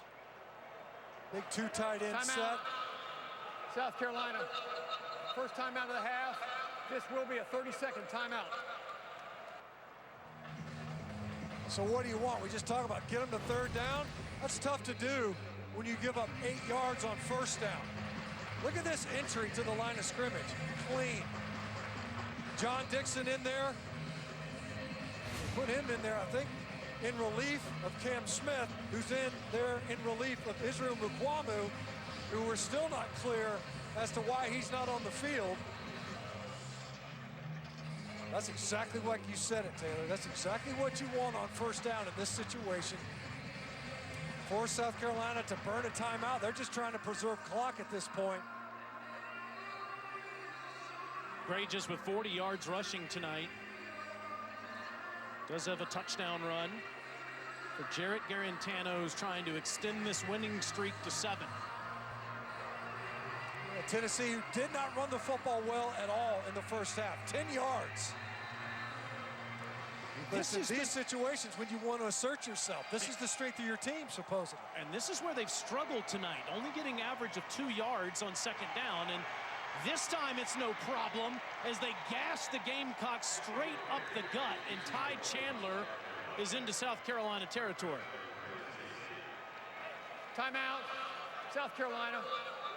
Second timeout of the half. This will be a 30-second timeout. Huge hole. Watch it collapse. This whole left side. Man, just close your eyes and go bang your head on the goalpost. The only thing between you and the end zone is J.C. Horn. Kind of steer wrestles Ty Chandler to the ground. Big Princeton Fant with a huge hole there for Chandler. And South Carolina has only one timeout. If Tennessee does not get another first down, then South Carolina would have enough time to get the football back.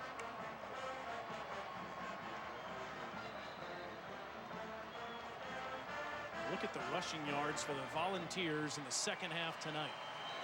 Chandler, and this time there's a flag coming in.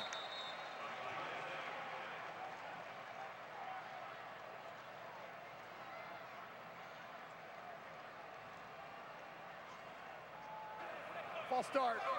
Offense number 93. 5-yard penalty. Remains first down.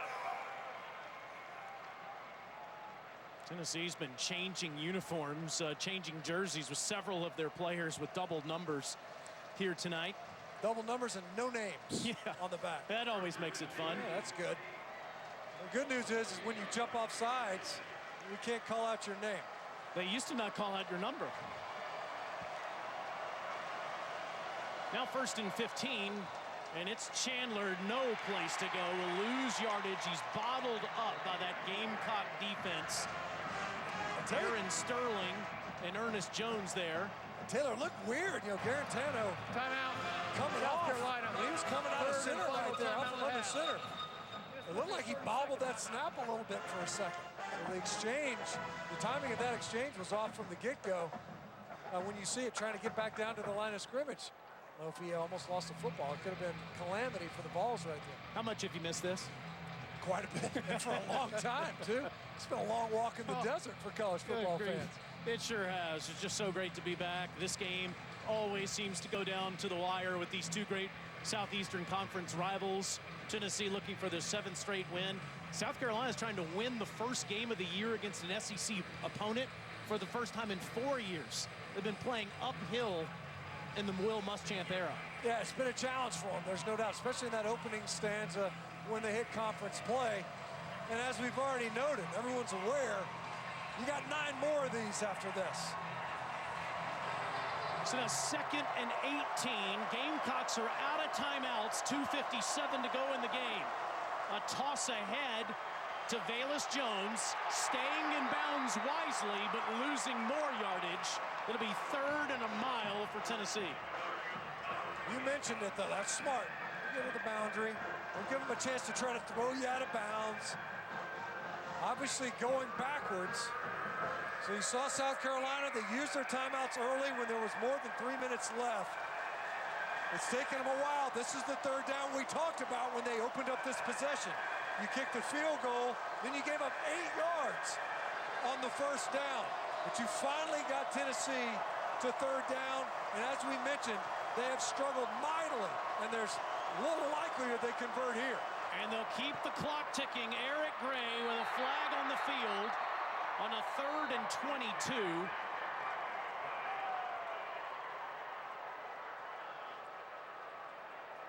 Stops the clock.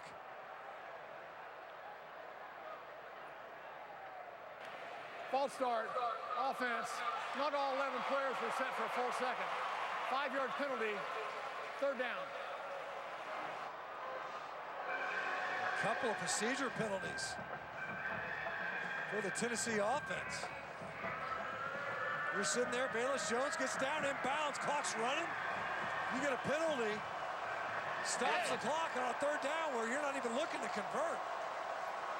It's third down and 27 to go. Tennessee has to get to the game clock for 2 minutes and 15 seconds. 2:15.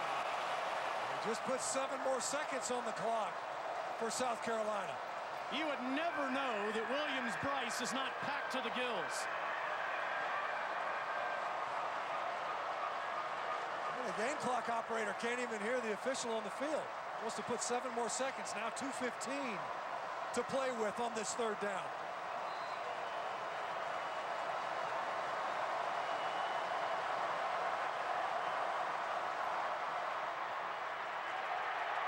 Gray up near the 40, short of that, about the 39-yard line. And Tennessee can take this down to just about 130 or so before Paxton Brooks would have to punt it away. We saw earlier a little bit of difficulty with the deep snap. They make the change. So Brian Aiken's going to be the deep snapper. They had one that rolled back there, Will Albright. Paxton Brooks had to field it. An ill-fated pass attempt. South Carolina's hoping for an opportunity here. Yeah, that's it. A timeout called by Tennessee with 89 timeout. seconds. Tennessee, first of the half. A 30-second timeout. 1:29 to go in the game for Jeremy Pruitt, trying to get a 7th consecutive victory. Next week, a home opener on Rocky Top against Mizzou, then at the Georgia Bulldogs. You could look at every SEC schedule and say, oh my gosh, there are landmines everywhere. Everybody has to run the gauntlet. Will Muschamp, the South Carolina coach, said whoever wins this league will be the greatest, most deserving champion ever. That's right. Well, and that's a good point. When we talk about, like last year, you go 3-5 in conference. This year, I mean, you finished with 5 wins in conference. Every other season, that's a remarkable year. 1 minute and 33 seconds. 1:33. And again, seeking to put 4 seconds more on the clock. Minute 33 as Paxton Brooks punts this away. You can't help but rewind to the last South Carolina possession where they end up kicking that field goal, and Nick Muse with the potential conversion. Matthew Solansky, the backup long snapper, has done a really good job tonight. And that ball wasn't touched by a Gamecock. It's recovered by Tennessee.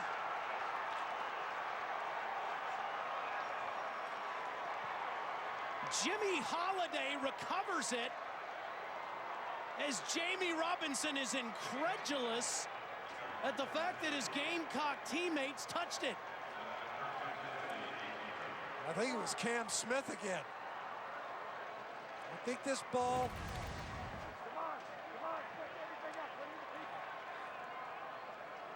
And that ball did.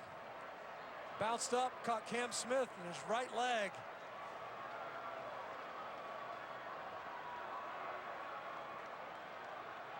And that's the way it ends for South Carolina.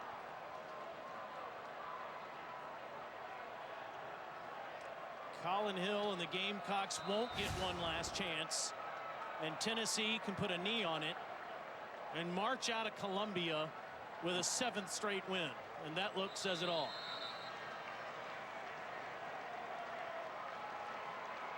How about that for special teams? We just got done talking about it. Does it go the other way? Nearly cost the Vols in the first half, but instead they get a huge break in special teams.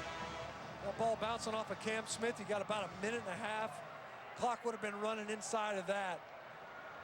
But at least an opportunity to move the football down the field. Instead, you get to down it in victory formation. Well, you never knew it would end like this, but you got to give Paxton Brooks credit for executing the perfect type of punt that you would want in that scenario. Timeout, Tennessee. Second timeout of the half. A 30-second timeout. If you've been flipping around all night, Will Albright, the long snapper, had trouble getting it back to Brooks on the first punt of the game. He was benched for Matthew Solansky, and Solansky's done a bang-up job. You'd never think it comes down to a good long snap back to the punter, who executes a perfect soccer-style kick. But that ball hits Cam Smith in the leg, and that's the difference.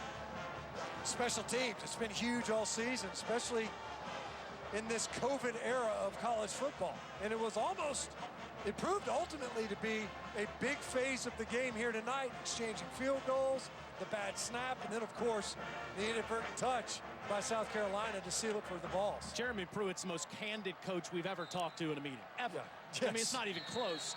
And we asked him about special teams, and he said it'll probably come down to that, and I have no earthly idea who's going to run out there for us on special teams or what we're going to do. He was terrified. You see Will Albright rolled one back there to Paxton Brooks. Couldn't get the punt off. Tried to complete a pass. Ultimately did to Albright. An illegal touch. But then here late, Cam Smith is trying to block. Ball rolls into the back of his leg. An inauspicious ending for South Carolina after battling back. Tennessee finds a way to get a win in the opener. Well, we knew it would come down to the wire, and it did. We never knew it would end like this. Jeremy Pruitt and the Vols will take it. They've won 7 in a row. Can't say enough about the way they finished the season, but it doesn't carry over. Can you keep that momentum going? And ultimately, Tennessee was capable of doing that. Hit a couple of explosive plays. The defense kept them in the game in the first half. They did a great job stopping South Carolina after an excellent opening possession. And then here in the second half as well, Taylor, South Carolina was rocking and rolling in the third quarter. They were able to get the stops when they needed it, forced a field goal, and then you get the special teams break, and it's the difference in the ball game. Will Muschamp and the Gamecocks have to go to the Swamp next week. Tennessee will host the Missouri Tigers. If you're Jeremy Pruitt, you got to be pleased. You got to be pleased with the way your offensive line finally asserted itself on some nice runs, especially in that last 4-minute drill. Well, inside of 4 minutes, you want to milk that clock, and they did. They rolled some guys up front. It wasn't always pretty, especially on the ground. Missed some shots downfield, but ultimately were able to get it done. You see the respect that Pruitt has for these Gamecocks. He's a very close friend of Will Muschamp's. They talk throughout the season, numerous times per week. Grown to have a great friendship. And Pruitt will take the win over those Gamecocks tonight. Well, he's got to be pleased with the way his team battled. And given the amount of time that they missed coming into this game, it really was a crapshoot. Regardless of the number of players that Tennessee was going to return, how game ready were they, how prepared, they kind of played their way into game shape over the course of 4 quarters. Coach Pruitt's down there with Alyssa. Coach, congrats on the win. What did you tell to your team ahead of this season opener? Well, that I'm proud of them. I'm proud of the courage that they've had to really tackle the unknown. Same for South Carolina, same for everybody that's playing ball right now. These guys came back when we didn't really know what the future held. They stayed positive. Had a lot of adversity back home, had adversity tonight, but our kids just kept playing. Big performance by your defense tonight, specifically Henry To'o. What did you like about what you saw from that unit? Well, we didn't play consistently the whole game. We played in spurts, and you have to give South Carolina credit. They done a really nice job. Came back when we were up 21-7. But I'm tickled to death that we won. We wanted to find a way, and I'm proud of our team and our coaches and everybody in our organization for the fight and the resiliency that they showed tonight. Bit of a different start for you guys this year than it was last year. As far as Jarrett's performance offensively, what did you see from Jarrett tonight? What did you see from your quarterback tonight? So made some good plays, was high on a lot of balls. So we got to go back and figure out, you know, where we're at offensively and where we can create some consistency. But we put some drives together and finished the game off. So Thank you, Coach. Congrats.